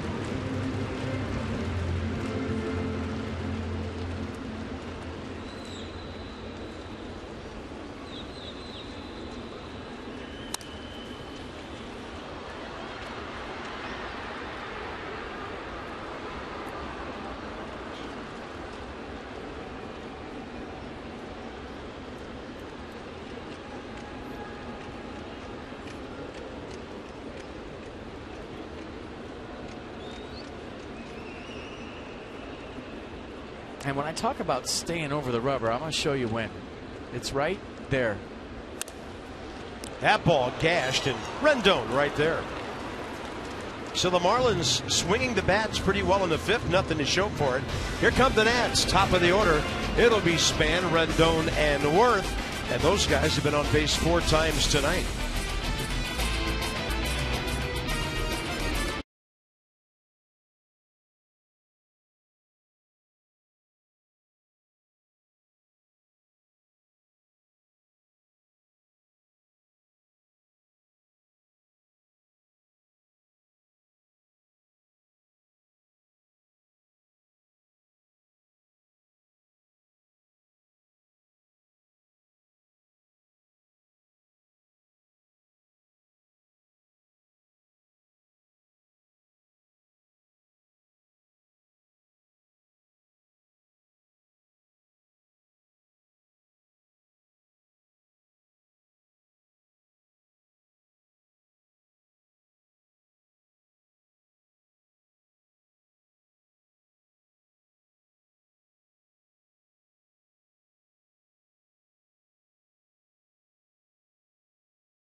That was Play the Game by Masson 2 Direction as we head to the top of the 6th inning. 2-0 Fish. Check out the bobbleheads. You can get a Tyler Clippard bobblehead September 27th, 4:05 start. It's presented by PNC Bank. So there'll be 25,000 Tyler Clippard bobbleheads on that night. Be there. That's a good one.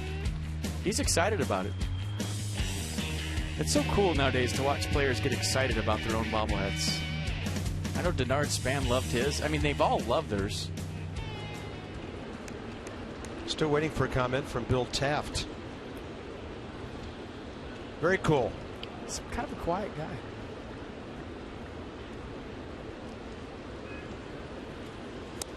Span shows bunt. Got Casey McGee on the move. Strike one. 6th inning underway. Denard a single up the middle 1st inning. A walk in the 3rd. On base percentage coming in was .350.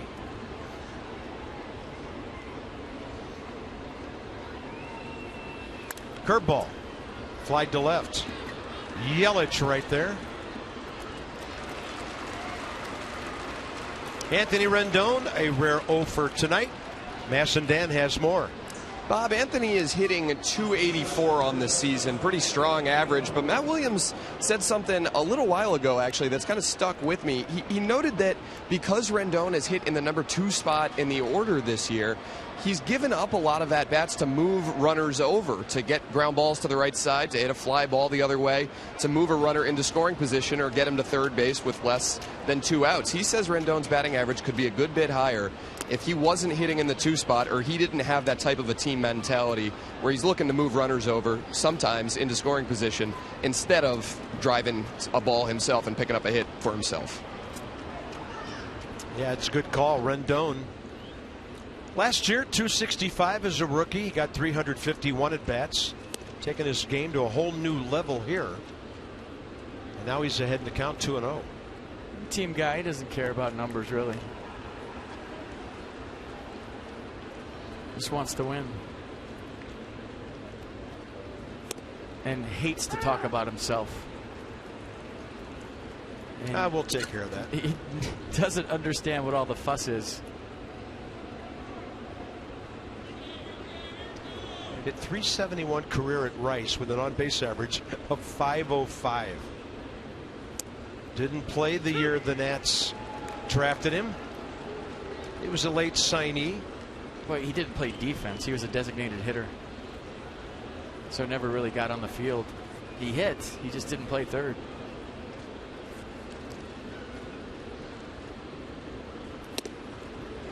Strike 3 call and a fastball up and in. I don't think he liked it. It was a front door cutter, so he started off the plate. Did it come back for a strike? Kozar's really mastering the cut fastball tonight. Whether it's into righties, away to righties, he's basically putting it wherever he wants.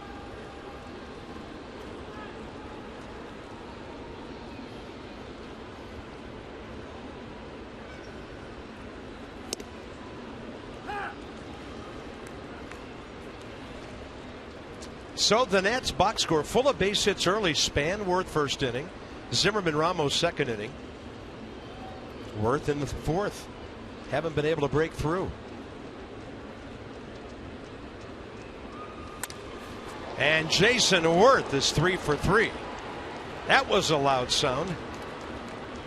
And he's aboard for LaRoche here in the sixth. Jared Kozar just saw his life flash before his eyes. That was right back at him. Good extension. Look out. It's got to be the worst feeling for a pitcher ever. Right back at you over his head. Another good swing by Jason Worth.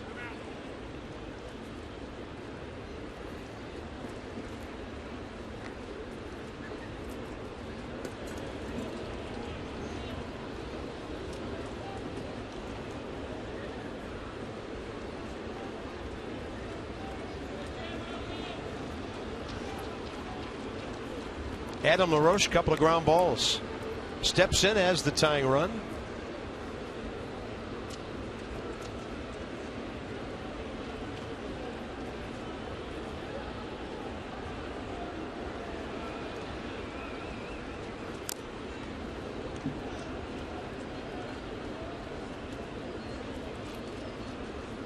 Kozar doing a nice job of keeping the ball away to LaRoche tonight.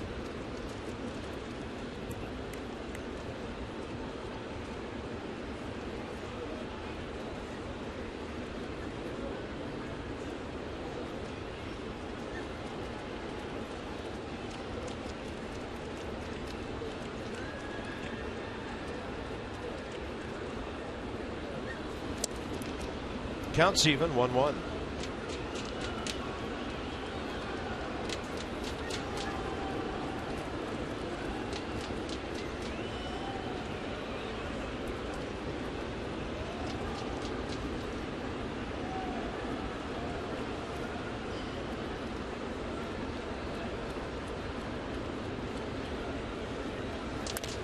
And a chopper to the right side. Donovan Solano. All night long, Jared Kozar has made big pitches with Nationals on base.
copyrighted telecast is presented by authority of the Washington Nationals and may not be reproduced or retransmitted in any form. And the accounts and descriptions of this game may not be disseminated without the express written consent of the Washington Nationals. Beautiful Saturday evening now. Things are kind of cleared off downtown here in Miami. And we'll go bottom 6 with Zimmerman facing McGee, Ozuna, and Bohr. I don't know what the truck was thinking. I was 2-0 with the disclaimer read. Pressure's on, Carp. Maybe we should explain to the folks what a disclaimer is. Well, that thing you just read. They probably didn't know that. Yep, you did it 2 nights in a row. You're 2-0. Yeah. You're 3 games over 500 though. So over the long haul, yeah. That's hard to argue with. There's a track record there, but I know trendy things carry the day now. It's all about today and tomorrow. I'm undefeated is all I know. You're 23 over. My winning percentage far better than yours. Correct. And why we changed? I don't know. Say above my pay grade. Casey McGee is 1 for 2 with a base hit the other way. In fact, he's also hit a fly ball to Worth, and that one knocks down Zimmerman. Cabrera up the middle. Just hope Jordan didn't hurt himself while going down. And manager, pitching coach, assistant trainer, everybody heading for the mound. Can't hurt Steele. He's fine. Probably more scared than anything. It looked like it got him in the right shoulder. Watch it again, real speed. I think it gets his pitching arm. Right shoulder. Wow. I don't think they're going to take any chances with Jordan right here. That got him square. Thank goodness it wasn't the head.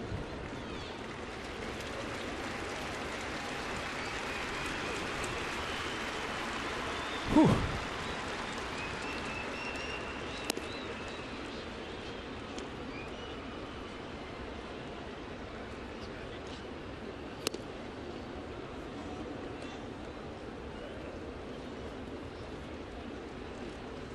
Tough cookie right there, folks. I think everybody knows that. The thing's going to get tight. I mean, he can be fine right now for a minute, but when he sits down and rests between innings, that's going to really get tight. Wow.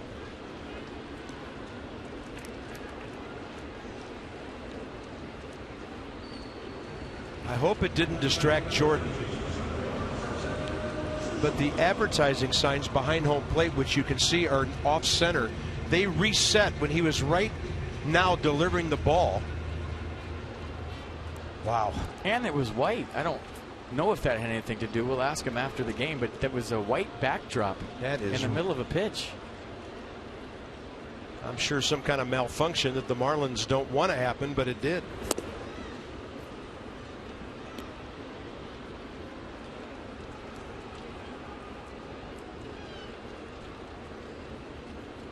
Signage changing behind the catcher as the guy throws a pitch. Fastball up, 93 to Ozuna. No balls, 2 strikes.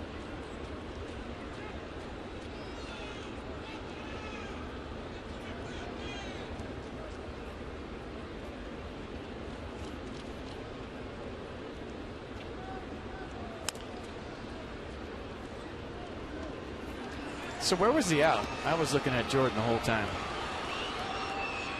1-4-3. Thank you. Base hit, Justin Bohr, first inning with 2 outs. And then that crazy Reed Johnson's double off the center field wall. Span's throw got away. Zimmerman tried to throw him out while backing up at third base. That's where the throw went, and another error, and that's why they lead 2-0. Mercedes-Benz will track strikeout number 4. Right back in the strike zone. Probably the best slider of the night from Jordan. Kind of a little flinch here at the end, too.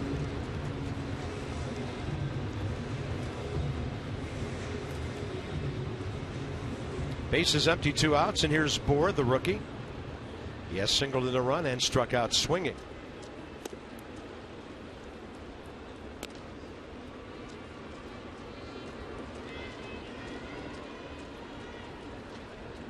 Somebody needs to just turn the signs off. They keep moving. There was a little flinch after strike 3 to Ozuna. Watch Jordan here at the very end, right? There, see that? And who could blame him?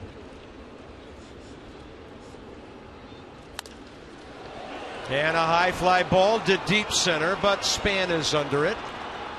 I tell you, the crowd gets excited when that kid connects. He is big and strong, but it's a 1-2-3 for Zimmerman. Desmond, Zim, and Ramos ahead.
Drive off his right shoulder, talking to Steve McCatty.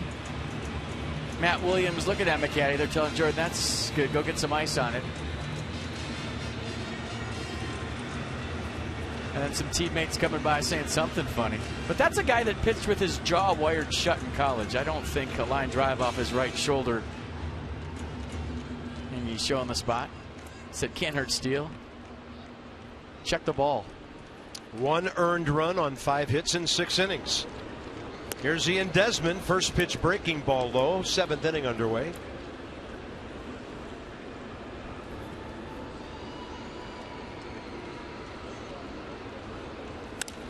Well hit. And Desmond has a hit. He's hit the ball hard twice tonight. Zimmerman and Ramos now the next 2. That's such a good hit. We're going to give Ian a $1 hot dog. Welcome home, the Nats, folks. They want to see you guys at the yard. They want to hear you making noise, and they want to see you eating hot dogs all at the same time, because we know that you can all multitask. September 23rd, 7:05 against the Mets.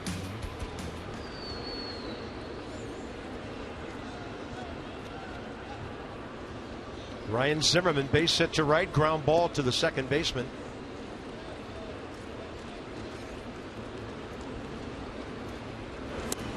You know, talking to some of the guys, and they can't wait to get home, and they can't wait to hear their own fans after a long road trip. Yeah. If you're looking for a fun thing to do, come to the ballpark Tuesday night. Welcome the guys back. They will have been gone nearly 2 weeks. And a few things have changed since we last were at Nats Park. Just a few.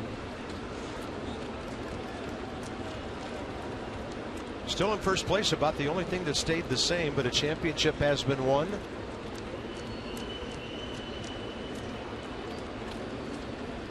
I mean, we've changed, you and I, for sure. Well, you haven't shaved in a couple days. I got my playoff beard going. 2 out of 3 years, we're NL East champion broadcasters. I don't know. Yeah. Zimmerman's going to drop one to right, and that is beyond the reach of Reed Johnson. Ian Desmond's going to score. Even on a bad wheel, Ryan Zimmerman's going to go to third base. So Zimmerman, with his second base hit, puts the Nats right back in it. Okay, whoever had Ryan Zimmerman in the triple pool tonight, you have just won $1 billion, because I never thought I would see a triple from Ryan tonight. And he just kind of cruised around the bases. Reed Johnson went do or die, and he died. Good effort, but once it gets by him, Ian scores easily. He's digging, And I've seen Ryan with faster home run trots. He was taking it easy, very intelligent, cruising into third base. Here you go. And I think that's full speed now, and that's okay. As long as you're swinging the bat like that. My goodness, 2 for 3 with a triple and an RBI. Welcome back, Ryan. Of all nights, his first triple of the year and the 18th of his big league career. Nobody out. Infield is not in. You just never know what you're going to see. You just don't. That's what makes this game so beautiful. And we'd love to see Wilson Ramos hit a fly ball to pin somebody up against a wall somewhere. They're going to be real careful, of course, with Ryan at third. Then he's medium shallow fly ball. You're not going to take that chance. So Desmond gets it started with a base hit. And Zimmerman has his 37th RBI.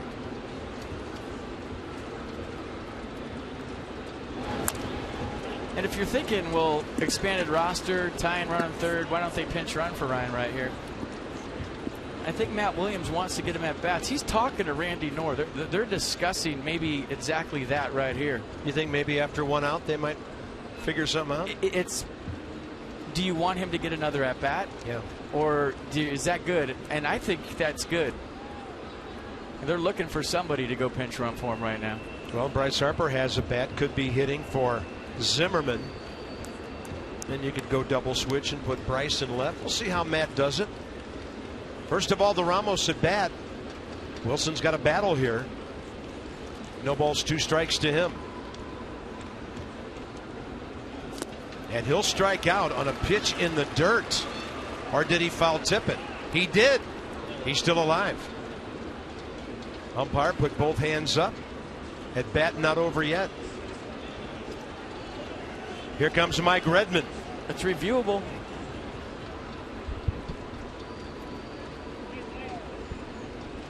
But I think you need an Exmo shot of this to be definitive. Rob Leary, bench coach, on the phone.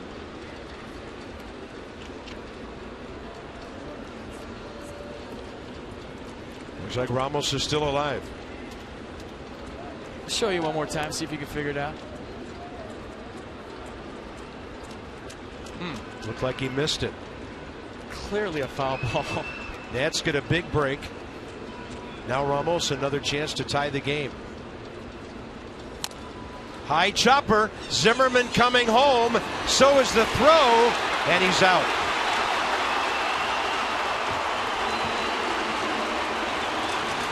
Matt Williams going to come out and talk about this.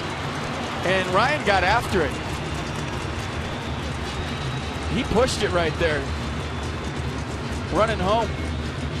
I was wondering if they were going to go contact play with Zimmerman on third. They did. That was the first test. And is Matt talking about where Jeff Mathis was? Could be. But look at Ryan run. Kind of pulls up here at the end. The throw took him into foul territory. I think the foot might have got in there. If the throw takes you into foul territory or across the plate, you're fine. If you set up there and block the plate before, you look where his foot was. It was right on the line, but let's see if he's safe. Boy, that's close.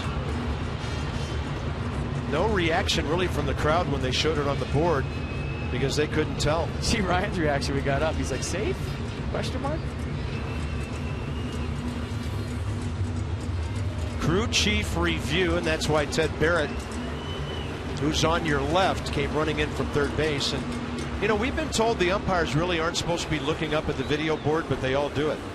Well, remember the Marlins had a real controversial deal here at home against the Reds when Jeff Mathis was catching, and there was a play at home where they said he blocked home plate, and the runner for the Reds was out by 5 or 6 steps. Melee ensued. Mike Redmond untucked his shirt, got thrown out of the game. And it was late in the game, and it determined the outcome. And everybody, players, fans, looking at the scoreboard right now. Well, anything that's close, the crowd's going to react in their favor. So you hear some noise behind us, and it's taken New York a while. I don't think I just don't think Mathis's foot was blocking the plate initially. That's the replay we got to go to. Where was his foot initially? If you're not looking at safe out, where did Jeff Mathis set up? And I think he was fine. And yeah.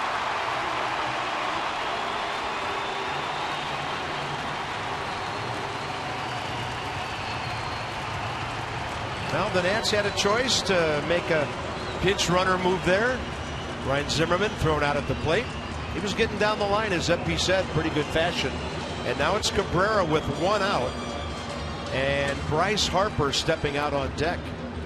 So when it is an umpire review on blocking or not blocking the plate, the 7.13 rule, all-inclusive in that is safe and out.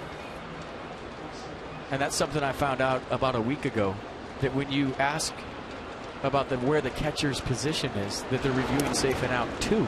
Okay. Cabrera tonight, 4.63 double play ball, a line drive to short. Well, the key to that at bat, Cozart got ahead of Ramos. Wilson swung and missed at an 0-2 pitch. They ruled it a foul ball, so the Nats did get a break. Just couldn't get the RBI. Now Cabrera lashes one, but it's hooking foul. Slams off the side wall down in the right field corner. Aaron Baird in the bullpen for the bottom of the seventh.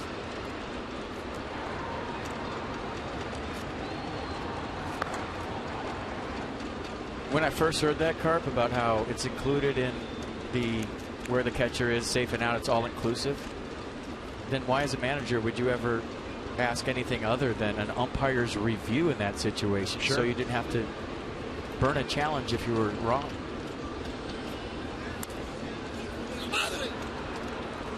And Cabrera mad at himself. He had a hanging breaking ball right there. So as a manager, you would never go out and say, I'm challenging the safer out call at home. You would say, can you guys review the position of the catcher? Now you're not putting yourself out there.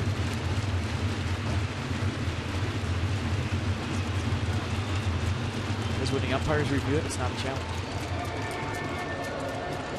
2-1 ball game, top of the seventh. Nationals have out hit the Marlins 8-5.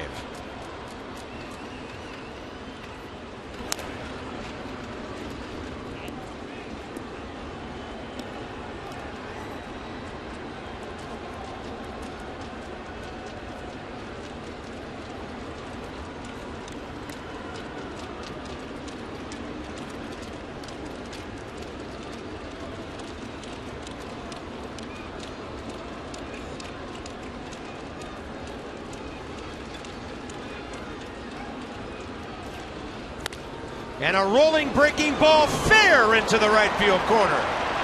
Ramos heading for third. They're going to send him. It takes Reed Johnson forever. The Nationals do tie the game. And that was Ramos from first to home.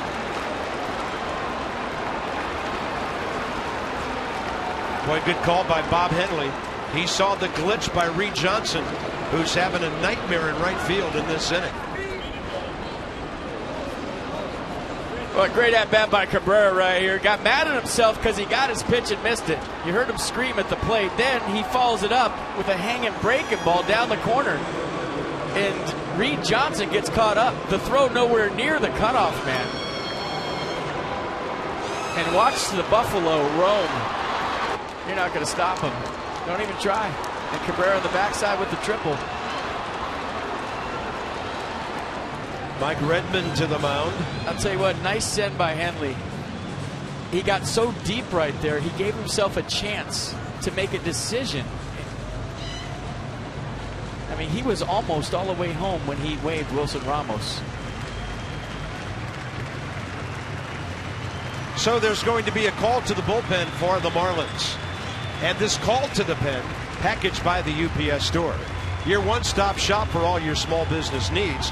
Let us handle your mailbox service needs. We love logistics. Zimmerman a triple. Cabrera a triple. Now Bryce can put them on top.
Henley evolve as a major league third base coach this year has been impressive. He watches films on other third base coaches, been doing it for a long time, and watch how deep he gets right here to send Wilson Ramos. See how far down the line he is? So once he sends Wilson, he's got to release that runner, and now Cabrera, because the ball's down the right field corner, has to pick up his third base coach. So he's doing two things at once. He's waving Wilson, and then he's got to hustle back up to third base and get in the eye line of Asdrubal Cabrera to give him direction on whether to come to third or not. All that going on in one play, and he did it flawlessly. That was exciting. 2 triples, a single in the inning. Mike Dunn and Bryce Harper now. Infield in. And by the way, Harper against Dunn, career 2 for 12. A home run. And a ground ball. The runner will stay at third, and Cabrera had no way of knowing that Mike Dunn was going to miss that bouncer. Marlins get a break. Yeah, he sees it back to the pitcher, so he has to freeze. It looked like he was going contact, but he thought that Dunn had it. That looks like a 1-4-3. Dunn got a piece of it. It'll be up to another left-handed batter now. Denard Span with 2 outs, and Denard 2 for 5 career against Dunn.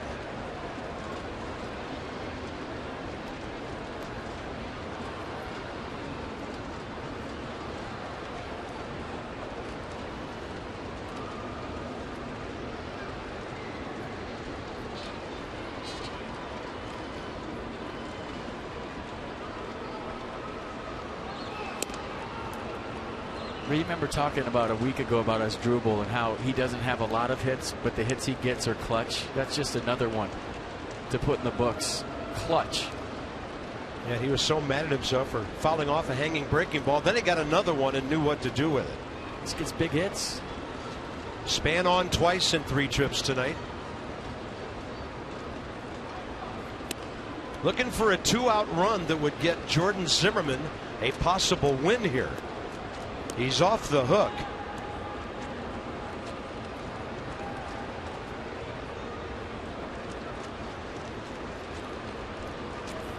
And Denard 455. But right now he's facing a left-hander who's been one of the toughest guys in the league for a few years. 29-year-old Mike Dunn. And the breaking ball right in there.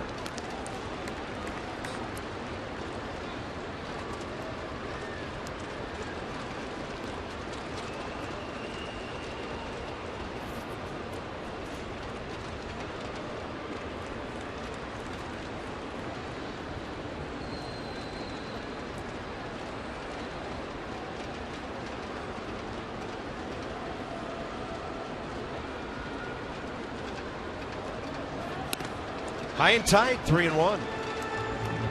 Let's go inside the numbers with Jeep. So Jose Altuve having an amazing Houston season. By the way, I looked at their box score tonight. He's batting second in their lineup. And then there's Denard leading all National League guys. The only National League hitter on that list. 3-1 to Span.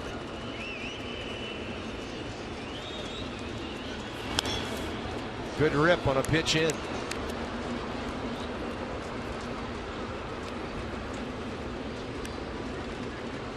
Two triples in 1 inning, very rare. And we're told this is the 6th time in the history of our ball club it's happened. It's never happened with a catcher going from first to home on one of those triples.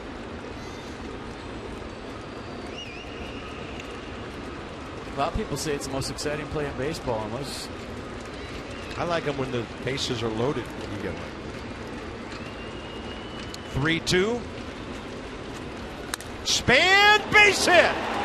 And he puts the Nats on top against a tough left-hander. 3-2 Washington. My goodness. These guys just keep coming at you. And keep coming at you and keep coming at you. They've been doing it all season long. So Denard Span picking up Bryce Harper with a 2-out knock. And that ball was rifled into right field. and has the 57th multi-hit game of the year for Denard. That leads the National League. So all three of those runs charged to their starter, Jared Cozart. Done is done after he gives up a hit to the left-hander. Anthony Rendon is next. And we'll see if Matt Williams turns Denard Span loose when we come back. In dramatic fashion, the Nats have taken the lead and they're looking for more.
Nationals baseball on Massa and brought to you by Volvo.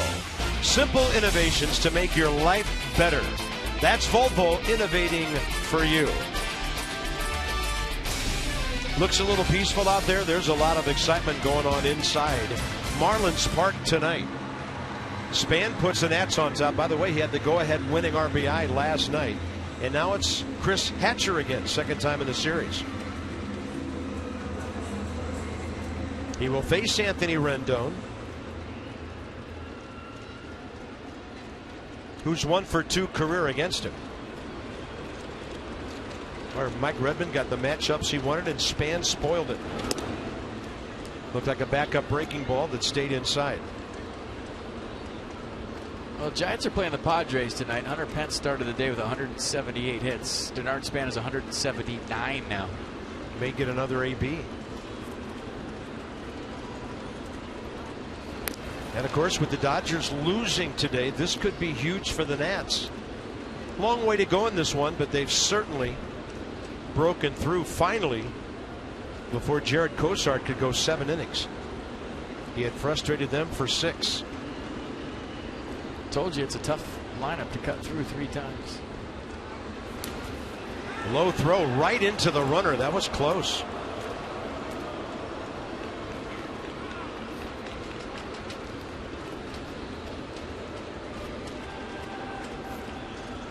If you're thinking, why is it a tough lineup to get through 3 times? Well, you've seen everything, and these guys make adjustments so quickly. They figure out pitchers better than a lot of teams I've seen. And back to the original point is they make you work. So third time around, not only have they seen everything you got, and they have a pretty good game plan, they've tired you out on top of it. So it takes a special pitcher, an elite kind of guy, to get through the Nationals lineup 3 times.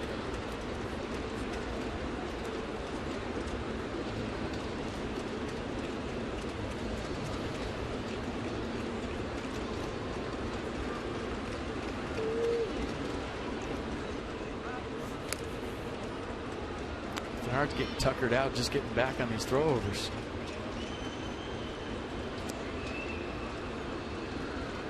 It's good uni. Rendon 0 for 3 tonight. A lot of hitting room right side. That is low, 3-0.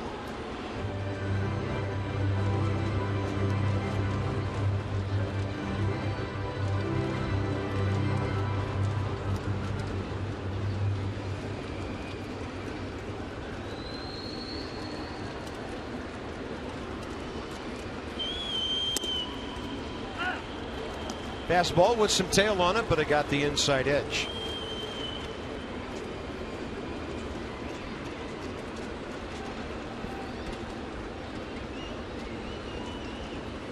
See if Denard takes off a pitch early here with 2 outs. He's looking a little anxious over there, and they're thinking the same thing.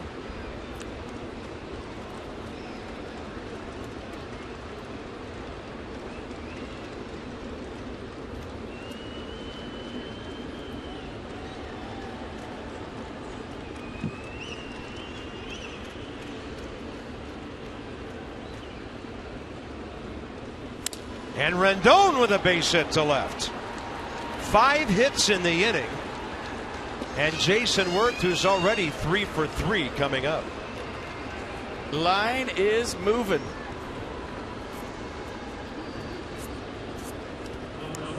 Eighth hitter, Jason Worth, stepping in the box. And career against Hatcher, 1 for 2 with a double and a base on balls. Right now, the best records, if the Nats can get it to 90, they will jump 2.5 games up on the Dodgers. St. Louis ahead in their game against Cincinnati tonight. Jason Worth playing right out of his uni too. Look at that.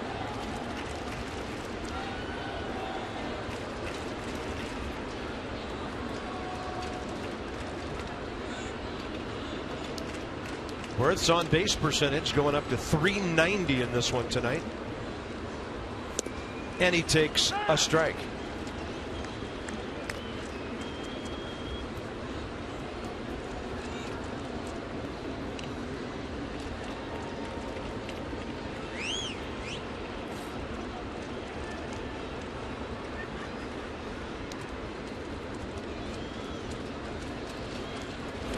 That bounces way out in front of Mathis.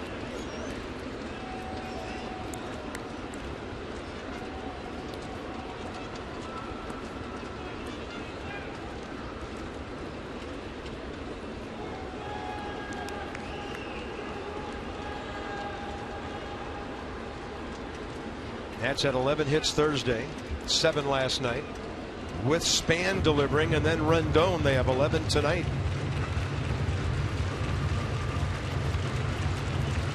Five of them in this inning.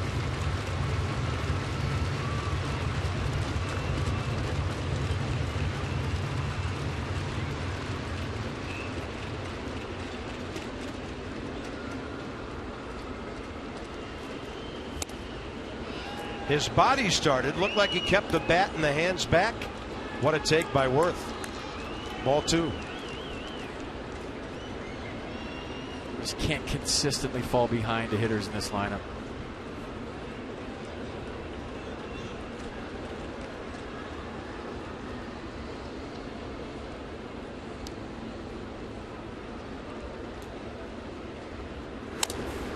And Worth with a chopper. It's hugging the line, and it finally goes foul. I think it looked like it was going to go foul about 20 feet before it finally did. Nothing Casey McGee could do but wait. And the count's 2-2. Your home ballpark, you know exactly what every ball is going to do down the third baseline.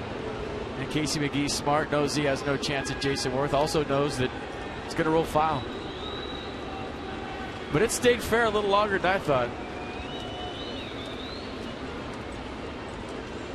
When it starts getting close to that bag, it gets hairy for a third baseman. You're wondering, oh.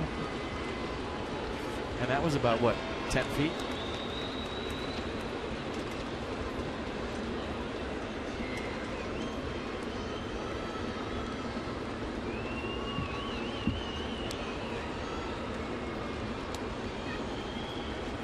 Worth jumps back, and it's 3-2.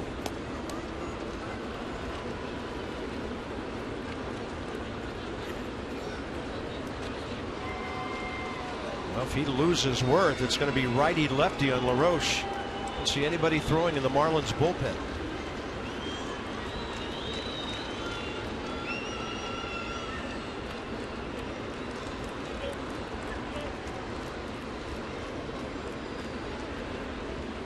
Hatcher and Worth.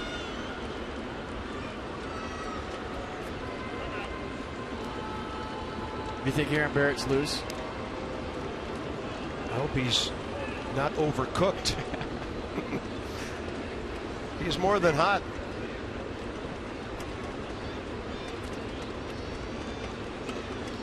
Three-two to Worth, broken bat, heading towards short. Echeverria, and he gets Jason Worth. But the Nationals send up 8 men in the top of the 7th. 3 of them score, and at the Hyundai 7th inning stretch, beautiful look at Marlins Park, and the scoreboard looking a whole lot better inside. 3-2 Washington.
You'd probably think it'd be the other way around.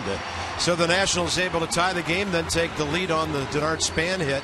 Hey, not to be forgotten in all of this, second straight night a starter didn't have everything going for him, and Jordan Zimmerman now has a chance to win a ball game. Yeah, yeoman's work out there for Jordan tonight. Didn't have the command you're used to seeing, but found a way to get it done. And I think that's been the theme for this ball club all season long, whether it's on the mound, at the plate. Both Zimmermans tonight. I think Ryan swinging the bat, getting 2 hits. Surprising to me, even seeing him play for the last 4 years, to be on the disabled list that long, come back and make the game look that easy. That's just impressive. This offense is amazing to watch because early in a ball game and then in some clutch mid-game situations like tonight, it seems like the other team has such a hard time ending the inning, getting that third out. Yeah, and good teams pick each other up, and that's what these guys have done all season long. And Bryce Harper with the tapper back to the mound. A tough read for Cabrera. What happens? Well, he got 2 outs. Denard Span comes up and gets a tough lefty and picks his teammate up. It's been a fun group to watch. I think that might be an understatement. So you've seen Nate Scherholtz, who's taken over and left. Aaron Barrett takes over on the mound. 7th inning belongs to the Bear. Reed Johnson leads off. Last time he was in the box, all heck broke loose.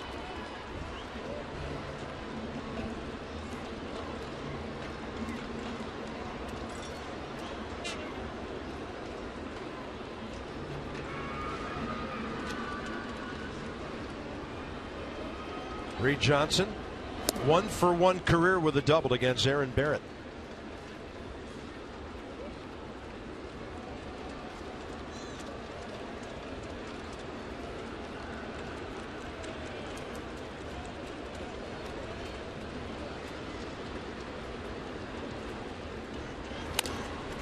Late movement, late dip on that fastball. Desmond on the move, and to LaRoche for the out.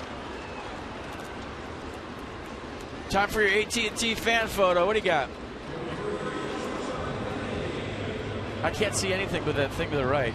I don't know. Are there people on the screen? We'll get it. We'll get it out of the picture. Right. That's bad. All right, good-looking kids. Sporting the colors, and we can't wait to get back to Nats Park. Double barrel action for the Nats with Craig Stammen and Matt Thornton. Thornton, the key out last night against Christian Yelich, and Craig Stammen, a scoreless 14-pitch inning here on Thursday. Adeiny Echeverria, the hitter. And he's 0 for 1 career with a strikeout against Aaron Barrett.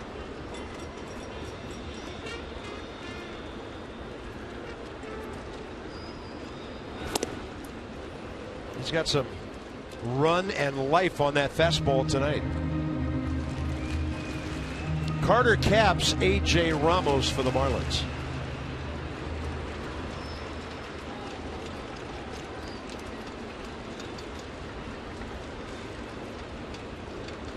And Barrett delivers. Must have been low. 3-0. Mercedes-Benz will track it. Well, Aaron Barrett has a chance to be the 7th inning guy in the playoffs when the Nats have a lead. That pitch, by the way, has been a strike all night. It has. So these outings right now are a really good chance for him to get used to this role. Because I think based on matchups and right-handed hitters, left-handed hitters, in the 7th inning, what used to be Drew Storn is now going to be Barrett and Thornton with a lead.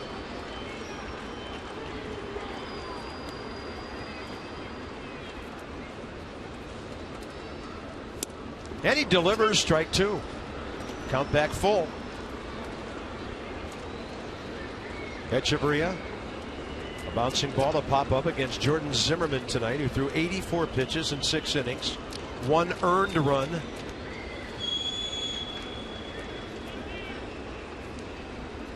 And a hard hit ball. Desmond's right there.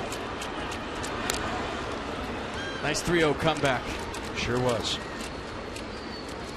And the DC area Toyota dealers want to help children and their families by making a donation of $37 to the Children's Inn at NAH for every time a Nats pitcher comes back from a 3-0 count and gets a ground ball.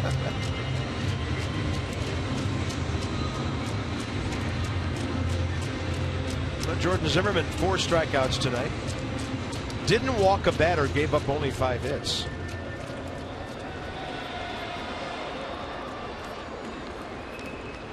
Jeff Mathis 0 for 2 with a couple of Ks.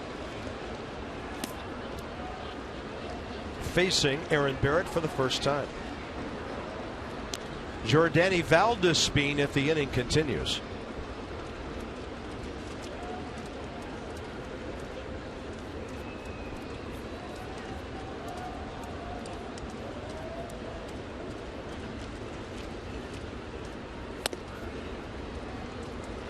Well, in this inning, the low strike wasn't there, and that one ruled high.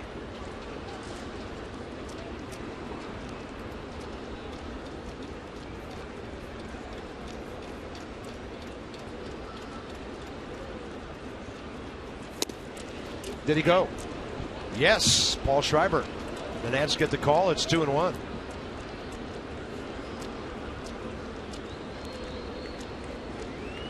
Like he went plenty far. Yeah.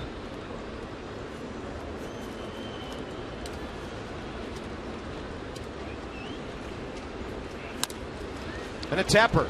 Barrett to his right, turns, squares up, and a pick by Adam LaRoche on a 1-3. They point their gloves at each other as if to say, well done on both ends. And Aaron Barrett with a 1-2-3 7th inning. Well, so it'll be LaRoche, Desmond, and Sherholtz. You just learned get it close to LaRoche and it's a done deal.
to you by Mercedes-Benz of Arlington and Mercedes-Benz of Alexandria. 3-2 Nats as this one heads to the top of the 8th inning. The story of the night, the guy on the bottom right there. His first game back, Ryan Zimmerman in the lineup, first time up. Base hit to right, just like riding a bike. Third time up, he got the bonus. And if you thought Ryan Zimmerman was going to hit a triple tonight, you're a lot smarter than I am, but that's not hard. And then he scores, or tries to score from third base on the chopper off the bat of Wilson Ramos. I want to say he read that. With nobody out, I think he saw the high chop off the plate and went on his own. I don't think the contact play was on, but I'm just assuming because Ryan is that good a base runner to be able to read that. Adam LaRoche's 2 for 3 career against Chris Hatcher. And he hits this one high and deep to left center. And it is Christian Yelich in front of the track. Nats fans, place your bids right now for a chance to receive a game-worn jersey. Auction ends Wednesday, September 24th, 8 p.m. Go to nationals.com/auction to place your bid. You can also purchase raffle ticket at Nats Park during the final homestand. Proceeds will support the Washington Nationals Dream Foundation. Winners get a jersey during an on-field ceremony following the game on September 28th. That is cool. Momentary pause. Something found its way onto the field out in deep left center.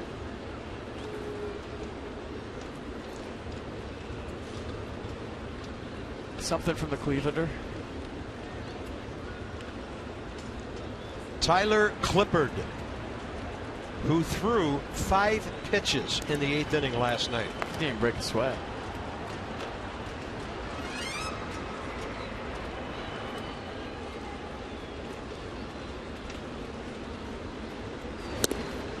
And there's a lot of things that could be thrown on the field from the Clevelander. I'm pretty sure it was a menu. Could have been a menu. A little bit away to Ian Desmond, who has flied out deep, walked and singled. He got the rally going last inning with that shot up the middle. He's 0 for 1 career with a base on balls against Chris Hatcher.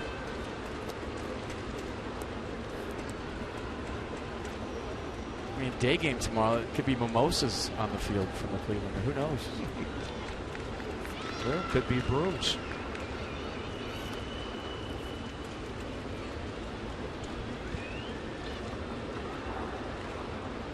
Two and 1. Desmond, right field corner. Reed Johnson, and the ball is up against the wall. He gave up on it. Looked like it hit about halfway up the glass there. And Ian Desmond is on for the 3rd time tonight. The way he pulled up, I thought the ball was going out of the park for a moment. Let's see, what do I want for my 29th birthday? I think I'll take a walk, a single, and then a double down the right field line. You're right, Carp. I thought Johnson might have had a chance to jump on the fence and catch it. You see where it hit below halfway. He gives up on this ball. Look where it hits. Yeah. He keeps going and jumps. He's got a chance, but he knew it was Ian Desmond's birthday and that he needed a double. And that was really nice. He stopped way before that ball got there. So a great chance for another run. And here's Nate Scherholtz. And a little chopper that he hopes goes foul. The pitcher will tag him. And that's the 2nd out of the inning. The Nationals are headed for October. Newsflash. Be there for 1-hour postseason editions of Nats Extra before and after every game. Follow the Nats on Twitter at Masson Nationals for news, game updates, and chances to win prizes. Masson, your Maximum Nationals postseason network. We are going to cover everything. Here's Wilson Ramos.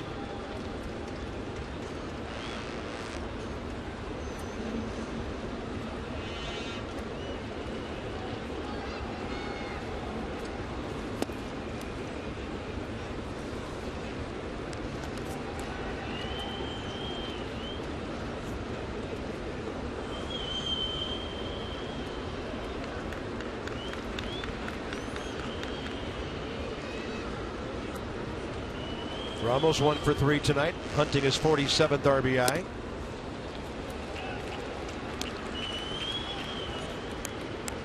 He stands way off the plate, and when he's not going to right center, has a hard time getting to those.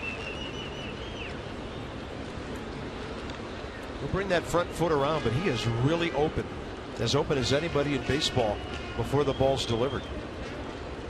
The reason you do that is you see the baseball better. See how he's squared up?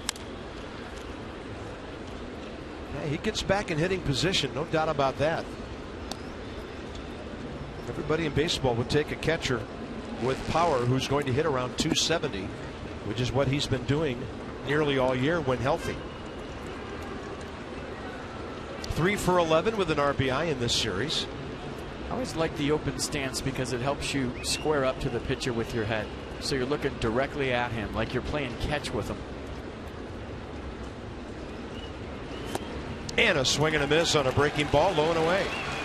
1 out double. Desmond stranded. This one to the bottom of the 8th. It's Clippard time in Miami.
Those are piranhas. Be careful. Don't even think about sticking your hands in that tank. Or they'll call you a lefty. Visit the official online shop of Major League Baseball at nationals.com/shop for the largest online selection of authentic MLB postseason gear. You can also find the postseason gear at Nationals Clubhouse Team Store. That's at Nats Park, folks. Go to nationals.com/shop for more details. Tyler Clippard, 5 pitches, 4 strikes last night when he got Hernandez on a grounder, McGee on a fly ball, Ozuna on a pop-up in the 8th inning. 72 games and a 2.03 ERA. That montage we just showed with Denard's hit, did you see that? How it switched from the actual hit tonight to the black and white shot in his white uniform on contact? That was cool. It's unbelievable what these guys can do.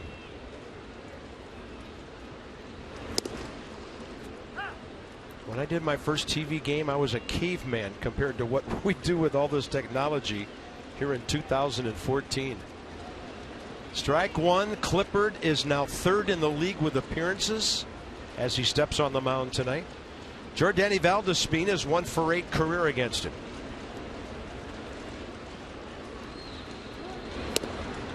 And he drops in the curveball at 74. I think it even fooled Valdespina in the bunt stance because it took so long to get there. Do you see him out front? He's basically out of the box by the time the ball gets there.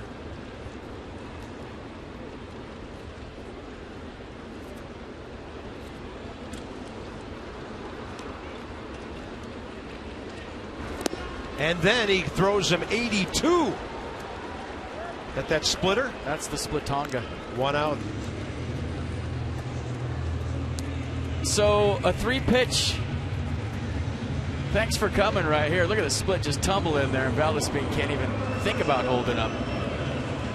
I think the key is throwing the curveball in front of it for a strike. Now Valdespin thought it was the same pitch and couldn't hold up. Tyler Clippard now against Yelich, top of the order. Christian Yelich 1 for 6 career against him.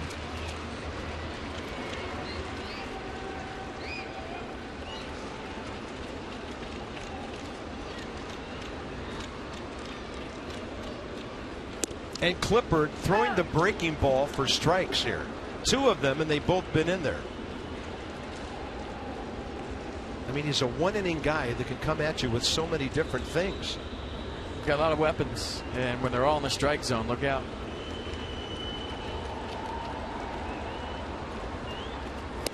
Then he goes with the changeup, and that's a strike. What do you look for as you look at Blake Treinen getting loose? They can use him in the 9th.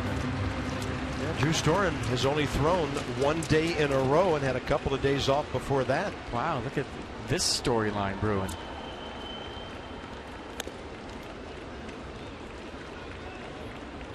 Because this would be the time, about the time, when Drew Storen gets up. He's always been able to warm up in a hurry. But that's interesting.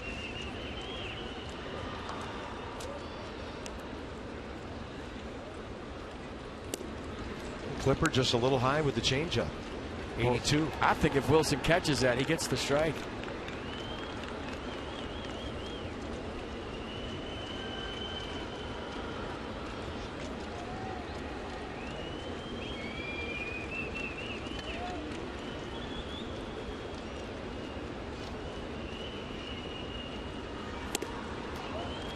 And then the fastball, 10 miles an hour quicker.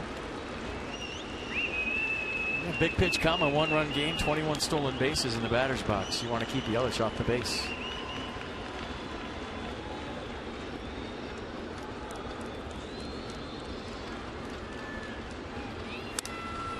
Out in front on a changeup, 3-2, and Cabrera takes care of that.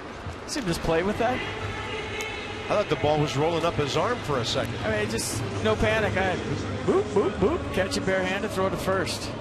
Almost like it's batting practice. Watch this dribble right here. Got a tough in between hop. Pops out of his glove. Look at, he flipped it to himself. Are you kidding me?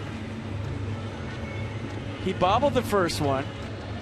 It went in his glove, and he flipped it from his glove to his bare hand on purpose and threw it to first. Come on. Donovan Solano takes ball 1.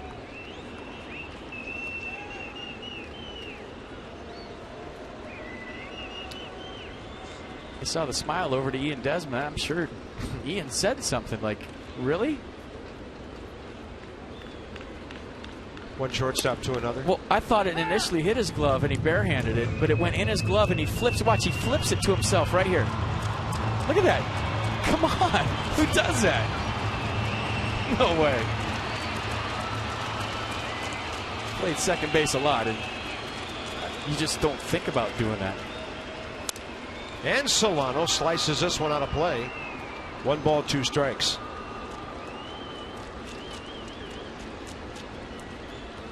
I mean, there is a lot of highlight in Miami, and I feel like Asdrubal just played highlight with himself.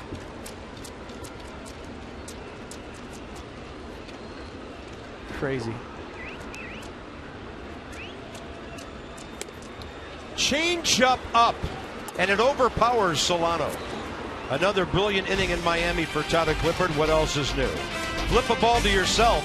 You get to lead off the ninth.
We promised you earlier in the game, it's Miller time, brought to you by Miller Lite. We're going to go back to the 7th inning.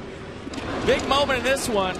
A guy that's come up with a lot of clutch knocks since he's become a Washington National is Drupal Cabrera. Down the corner, it stays down there for a long time. And that allows Wilson Ramos to score from first and Cabrera to go to third. Didn't get him in with 1 out, but with 2 outs, Denard Span with a clutch knock. His 57th multi-hit game on the year. That leads the National League in his 179th knock. But how good has Cabrera been since coming over in the trade? Might have been the best trade deadline deal, period. Jordany Valdez-Speen stays in place right field for the Marlins. And on the double switch, the new pitcher is Carter Capps, who came in Thursday night and got 4 outs, and they were all strikeouts. This guy's nasty. He is. Funky delivery, kind of hops at you like Jordan Walden, but he's got 100 in his back pocket. Fastball 96 to 100. Pretty good slider, too. Yeah, he struck out, and there's Tyler Moore next. Franzen, Hairston, Span, and Rendon to wrap up that Nats 6-2 win on Friday night. So nobody able to touch 24-year-old Carter Capps.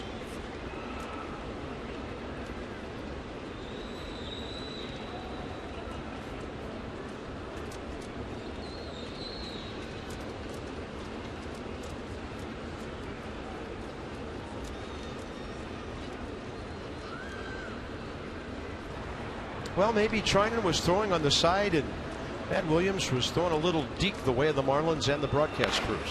Maybe Blake just need to get some work in. Yeah. Yes, he did. Yes, he did, says Chad Fairchild. And it is 0-2 to Asdrubal Cabrera. One of his biggest hits of the year last time up.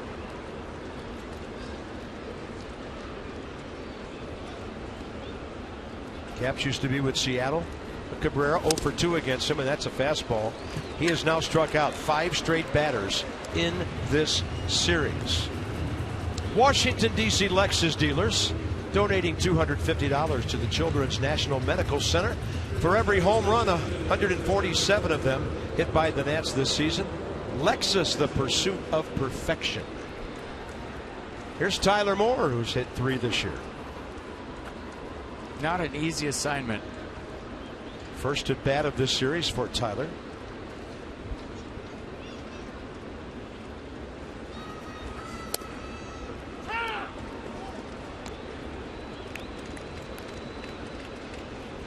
Could this young man be one of the reasons we were hearing a couple of months ago they might be trading Steve Cishek? I mean, this looks like closer stuff to me. Sometime down the road.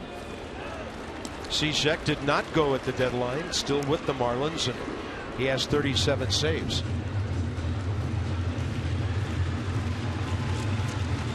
This is the guy they got straight up for Logan Morrison last December. So Seattle gave up quite an arm.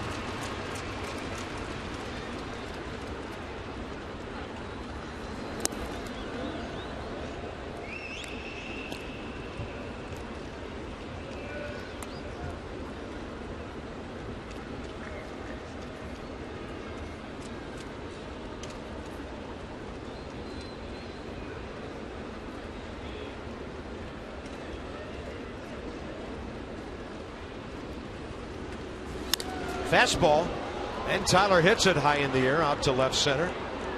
Kristen Yelich, when it ever comes down, 2 outs. Nats may be going for a sweep tomorrow. Steven Strasburg 2-1 with a 1.69 ERA over his last 4 starts. So he'll be looking for number 13.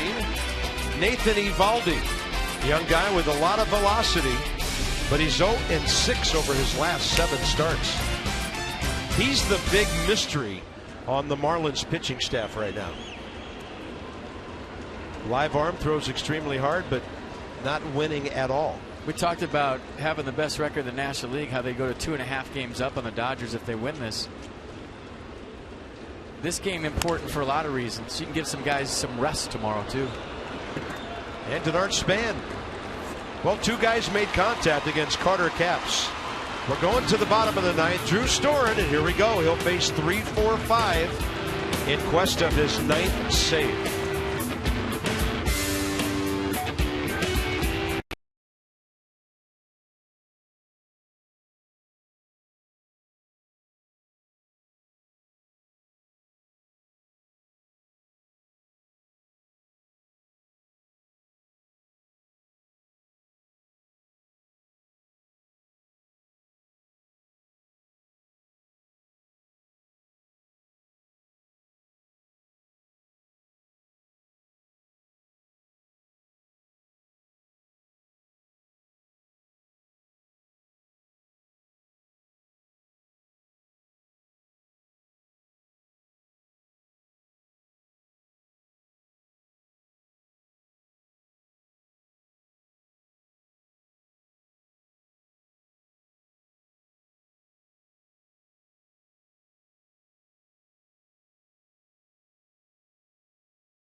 Drew Storen against McGee, Ozuna, and Bohr here in the bottom of the 9th inning.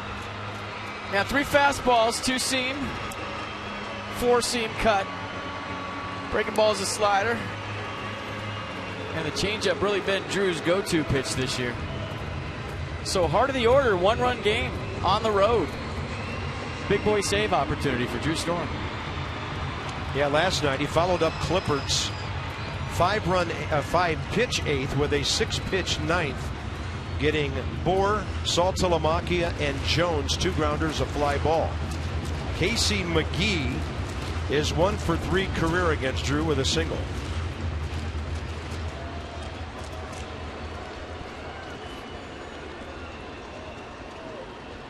Off speed. Oh, he went fastball. Usually in the 1-run games, he's been going first pitch off speed. Maybe the ballpark having something to do with that. Yep.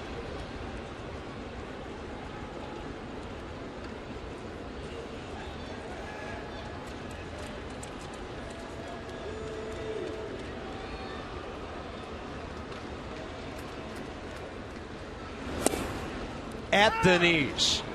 That's good that he got that call, because as we mentioned, through the first 7 innings, it's been a strike all night. A little variation last inning from Chad Fairchild, and the count's even.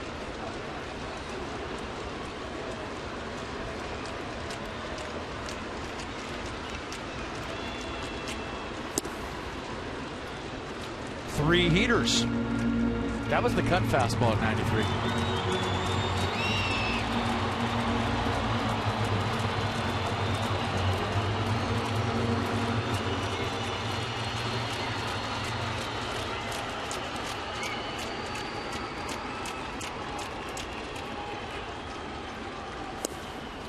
Four fastballs, 2-2. 10 o'clock on the East Coast. The Nats are trying to win their 90th game of the year. Right now it's a 7-2 road trip. And Drew Storen has to get through the heart of the Miami order here.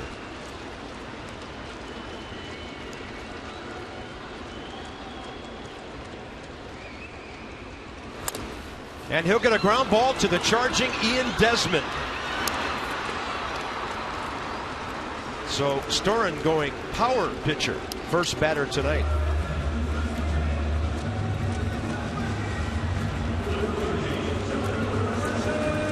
That was a changeup. First off-speed pitch he saw, and he beat it into the ground. But you see what he's doing now. This is a whole different guy. He's throwing the 2-seam fastball, which runs in. He's throwing the 4-seam fastball, which he'll elevate, and he's throwing the cut fastball, which goes the other way. So basically, he's got a fastball that goes this way, a fastball that goes this way, and a fastball that's straight. And you don't know which one it's going to be if you're hitting, and they're all mid-90s. Not even getting to the slider and change. Not even talking about that. Marcell Ozuna's had some success against Drew, 2 for 4. Started him with a slider. It's pretty good. Craig Kimbrell has 4 guys in the league ahead of him. That would have lost a lot of bets. It still doesn't rank up there with the Ryan Zimmerman triple pool tonight. Truer words have never been spoken. 1 ball, 1 strike with a front door slider there.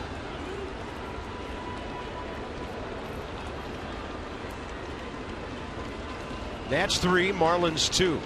Bottom of the 9th, 1 out.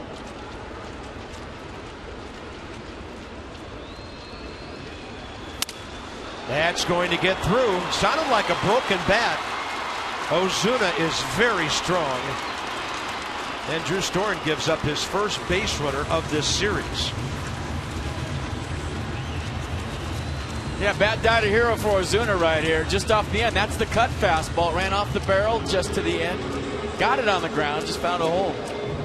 Tying run aboard for the big power hitting rookie Justin Bour. Make it beat you the other way. And Ozuna, in case you're wondering, just 3 stolen bases on the year.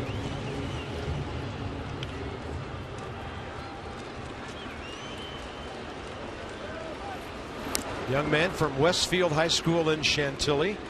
Went to George Mason. And he's had 3 RBIs in the 2 games he started last night and right here.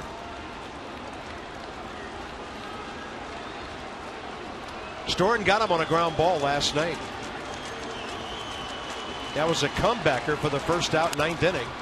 And this one on a play left side. I saw it last night, Carp, and thought about it. And I'm thinking about it right now. If you're a major league center fielder and you have 3 stolen bases, I mean, you're a center fielder. We've seen him cover all the ground. He's only tried 4 times. Yeah, great defensive speed. I feel like a major league center fielder should have 10 in his sleep. He certainly gets on base enough. 93 goes tailing away. 1 ball, 1 strike.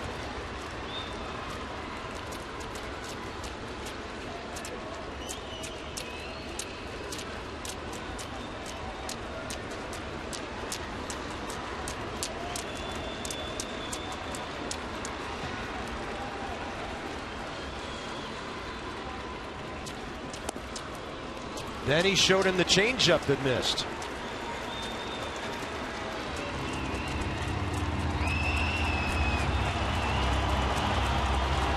Well, he's staying down, staying away, trying to get a ground ball.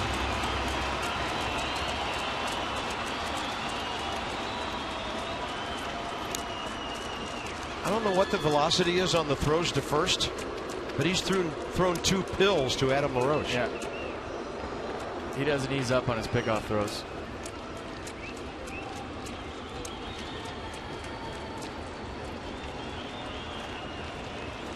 One on, 1 out, 9th inning.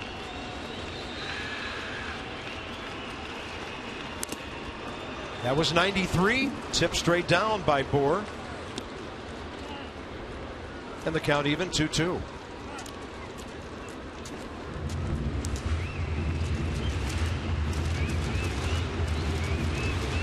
If it was a video game, you'd think change up away and down would be the pitch.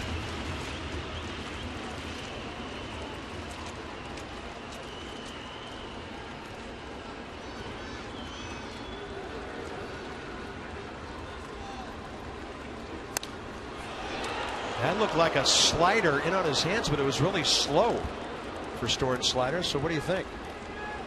Well, it was a slider and it was in, but you just don't want to flirt with that side of the plate to this guy right now. And I think Wilson Ramos out there telling Drew that. Drew had a long look into Wilson, and I think they finally decided on a slider in. It was off the plate in, which was the good part. Tough to keep fair. But anytime I see a catcher setting up into a power guy late, I get nervous. Yeah. We showed you the graphic. It's hard to hit him out, or at least I told you the stat. It's hard to hit him out here on left. for a left-hander. 2-2. They're not going in there again. On a pitch up, it is popped up out of play left side. So Drew had some ride on that pitch, some movement away.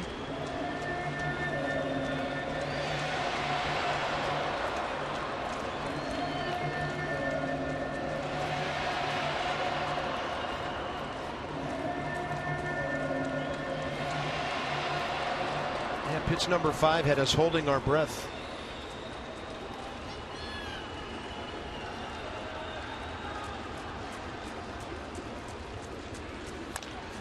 And a ball chopped to first. LaRoche. No, it's foul. Tried to come forward and grab it. Before the bag, it's a home plate umpire's call. After the bag, it's the first base umpire's call. Paul Schreiber came running in to look at Chad Fairchild, and he asked him to make the call. Watch up top. He's going to come in and look at the home plate umpire and say, it's your call. He's looking. He calls it, then he calls it.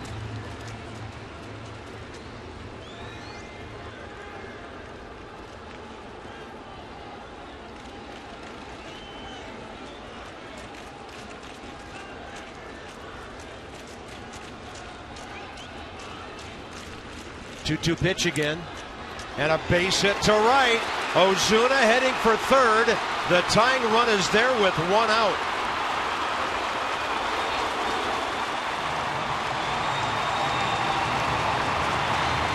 Pretty good at bat by Justin Moore.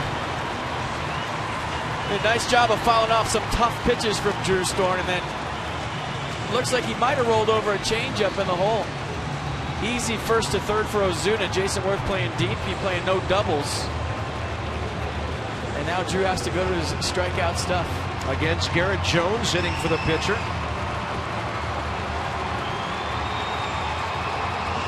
Garrett Jones' career.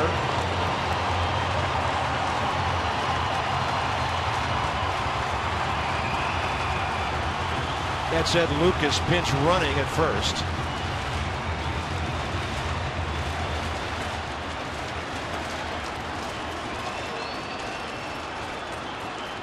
Garrett Jones against Drew Storen, 1 for 3. Drew bounced him out to LaRoche unassisted last night, and that changeup goes floating way outside.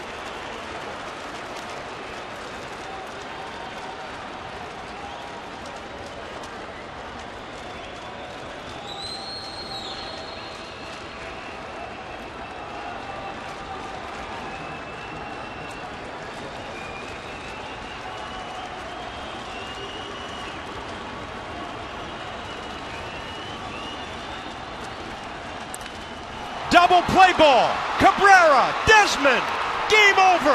The Nationals win their 90th game of the year. Yeah, baby. Drew Storen does it again. I'll tell you what, it's just so nice to see him calm in these situations. A couple of years ago, he might have got a little riled up by what's going on, not thinking about, if I strike this guy out, we win. If I make just make one good pitch, and that's what he did. He got the ball on the ground. Tricky hop for Cabrera, but once Cabrera fielded it, it was an easy 4-6-3 to end it. And the 90th win of the year for your Washington Nationals, folks. Unbelievable. Who now have a 2.5 game lead over the Dodgers for the best record in the National League. Third team in all of baseball to make it to 90. And what an ending for Drew Storen with all the tension going on in the bottom of the 9th inning. 26 games over 500. And now they'll go for something that's really tough to do. A 4-game sweep tomorrow. 12:30 Nats Extra. And Steven Strasburg will take on Nathan Eovaldi. This has been a Masson presentation. Stay tuned. Byron and Ray straight ahead. They've got a lot to tell you about from Miami. See you later.